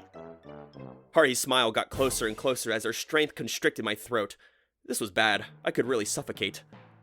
Sure, keep lying, she said sweetly. I never for a second believed you could write a totally made-up story. At the very least, you'd have to write something that you've heard from somebody you knew. No, my intuition tells me that no matter how you read this, it's a true story. And it's your true story. Haruhi's eyes shone crazily. Who's Miyokichi? What kind of relationship did she have with you? My tie constricted my throat more and more, and I finally confessed the truth. She sometimes comes over to my house for dinner, then goes home. That's all? Are you sure you're not leaving anything out? Reflexively, I touched the pocket of my blazer. That was enough for Haruhi. Aha! That's where you've been hiding the rest of the manuscript, huh? Give it here! She was way too perceptive for her own good. I couldn't help but be impressed. But before I could say so, Haruhi had resorted to force. Haruhi thrust her right leg between my thighs and performed a perfect inside leg trip, sumo style. Where'd she learn that? Whoa! I yelled. With Haruhi leaning on me, I fell to the floor. She straddled me like I was a horse, trying to reach into my blazer to get into the inside pocket. I tried to resist. Hey, knock it off! I looked desperately to Nagato, but when her subtle, near-expressionless gaze met mine, she too seemed to be unsure of what to do. Somewhere along this line, she had opened up her own laptop. When had that been? She'd been able to hack into and rewrite the computer club's game program, so peeking into the contents of my laptop would be child's play for her. Had she seen it? Nagato watched Haruhi and me wrestle on the ground, giving assistance to neither of us. And then... I'm back. What? Enter Asahina. She sure did have an incredible sense of timing. Stunned, she looked at me on the ground, with Haruhi on top of me, and evidently in the midst of some kind of sexual harassment. Who knew what was going on through her head? I'm sorry, I didn't say anything, honest, really. She shouted, running away, having gotten the entirely wrong idea. Nagato silently regarded us. So, you're not going to do as your editor-in-chief says? Come on, hand it over. Haruhi smiled widely. I held up my hands to defend myself as Haruhi manhandled me, a plea going from my heart. Help me, Koizumi. You're my only hope. Get back here, now! The single sheet of paper folded up inside my blazer read as follows. Incidentally, Miyoko Yoshimura, also known as Miyokichi, was my sister's best friend and classmate. At the time, she was a 4th grader in elementary school, and she was 10 years old. Last year, as well as now, Miyokichi was so mature-looking that it was hard to imagine she was my little sister's classmate. She was tall enough to make you doubt her claim of not being a big eater, and as far as her bearing and overall impression went, she seemed more grown up than someone like Asahina. Thanks to that most un-elementary school student-like appearance, neither the box office attendant nor the ticket collector gave her a second look. And even if they had noticed, it was doubtful they would have stopped her every time, After all, they'd sell you tickets at the student discount price without even checking for your student ID. The film had been rated PG-13. In other words, children under 13 had to be accompanied by a guardian. I was fine, since I was already 15. The problem was Miyokichi. She knew perfectly well, however, that no one would guess that she was younger than 13. But she couldn't bring herself to go alone. Her parents were fairly strict, and they wouldn't understand a Splatterhouse B movie. Even asking them for permission to go was just begging for a lecture, she later told me. The only friend she could really invite to go with her was my sister, who looked every inch the elementary school student she was. The film was only going to play through the end of March. If Miyokichi didn't hurry, she'd lose her chance. So she thought about it. Was there anyone she could go with, to whom the theater would sell the tickets? There was me. I've always gotten along pretty well with the little kids, if I do say so myself. Most of my cousins were younger than me, so I'd probably pick up the knack of playing with them after being made to watch them whenever we got together on the countryside. Of course, dealing with my sister's friends when they came over was a common occurrence. Miyokichi was one of those friends, so she knew me well. I was the older, handsome brother of a friend she played with often, and during the vacation I was unlikely to be busy. That was how I came to be within a circle of friends of a 4th grader. She also considered this. If she were going to a movie, she might as well go somewhere else a kid would also have a hard time getting into. Thus, she picked that cafe. The waitress had been very pleasant. It was too fancy for a typical elementary school student to enter on her own, and even my middle school age self was a little nervous to go in. If someone had spotted Miyokichi and me in there, I'm sure they would have had a hard time imagining us as anything other than brother and sister. Miyoko Yoshimura, Miyokichi, is now a 5th grader, soon to be 6th. Give her 5 or so more years, and she'd be a rival for Asahina. Well, that is, if she ever catches Haruhi's attention somehow. Now then, finally, the epilogue. The newsletter was finished on time. It was printed on sheets of copier paper, stapled in the booklets with a giant business-grade stapler, and the content, minus any personal bias I may have here, was actually pretty solid. One particularly excellent section was the adventure story that Tsuruya wrote. This crazy piece, "Tough luck, the tragedies of Boy N," had every single person who read it rolling on the floor in laughter. I myself had tears rolling down my face. It had been a long time since I was so surprised to read something so entertaining. The only one who kept a straight face while reading it was Nagato, but Tsuruya's lively slapstick comedy was so hilarious that I could easily imagine Nagato having a private chuckle once she was alone in her own room. I'd suspected before, but the notion came to me anew. Was Tsuruya actually a genius? As far as the other SOS Brigade affiliates went, Taniguchi wrote an impressively boring slice-of-life essay, and Kunakita produced study columns filled with trivia. Between that and the rest of the material Haruhi'd been dashing around the school to collect, including things like a 4-panel comic that someone in the manga club drew for us, the final product was almost too thick for a literature club newsletter. It took quite a bit of effort to staple each individual issue together, and the 200 issues we printed flew away without having us to run around at all. I guess that all the running around Haruhi had done had worked as an accidental advertising for the project. As for Haruhi, she wrote material too, just as she promised. In addition to the haughty letter from the editor, she wrote a short essay. Save the world by overloading it with fun, the first. A memo on the path to the future. That was the title, and her thesis was filled with charts and symbols that, according to Haruhi, were the result of her thoughts on how to ensure the brigade continued indefinitely into the future. As for me, I found it totally incomprehensible, but there was still an order to the chaos, I felt, like Haruhi's mind had somehow overflowed directly onto the page. But when Asahina read it, she was so stunned, she looked as though she might fall over. That's... I can't... So this is how... Her shock was so total that I was afraid her pupils were going to fall right out of her widely opened eyes, but when I asked her why she was so surprised... I can't tell you. The details are classified, she said. These are the fundamentals of time plane theory. In my time, this is the first thing people like me learn.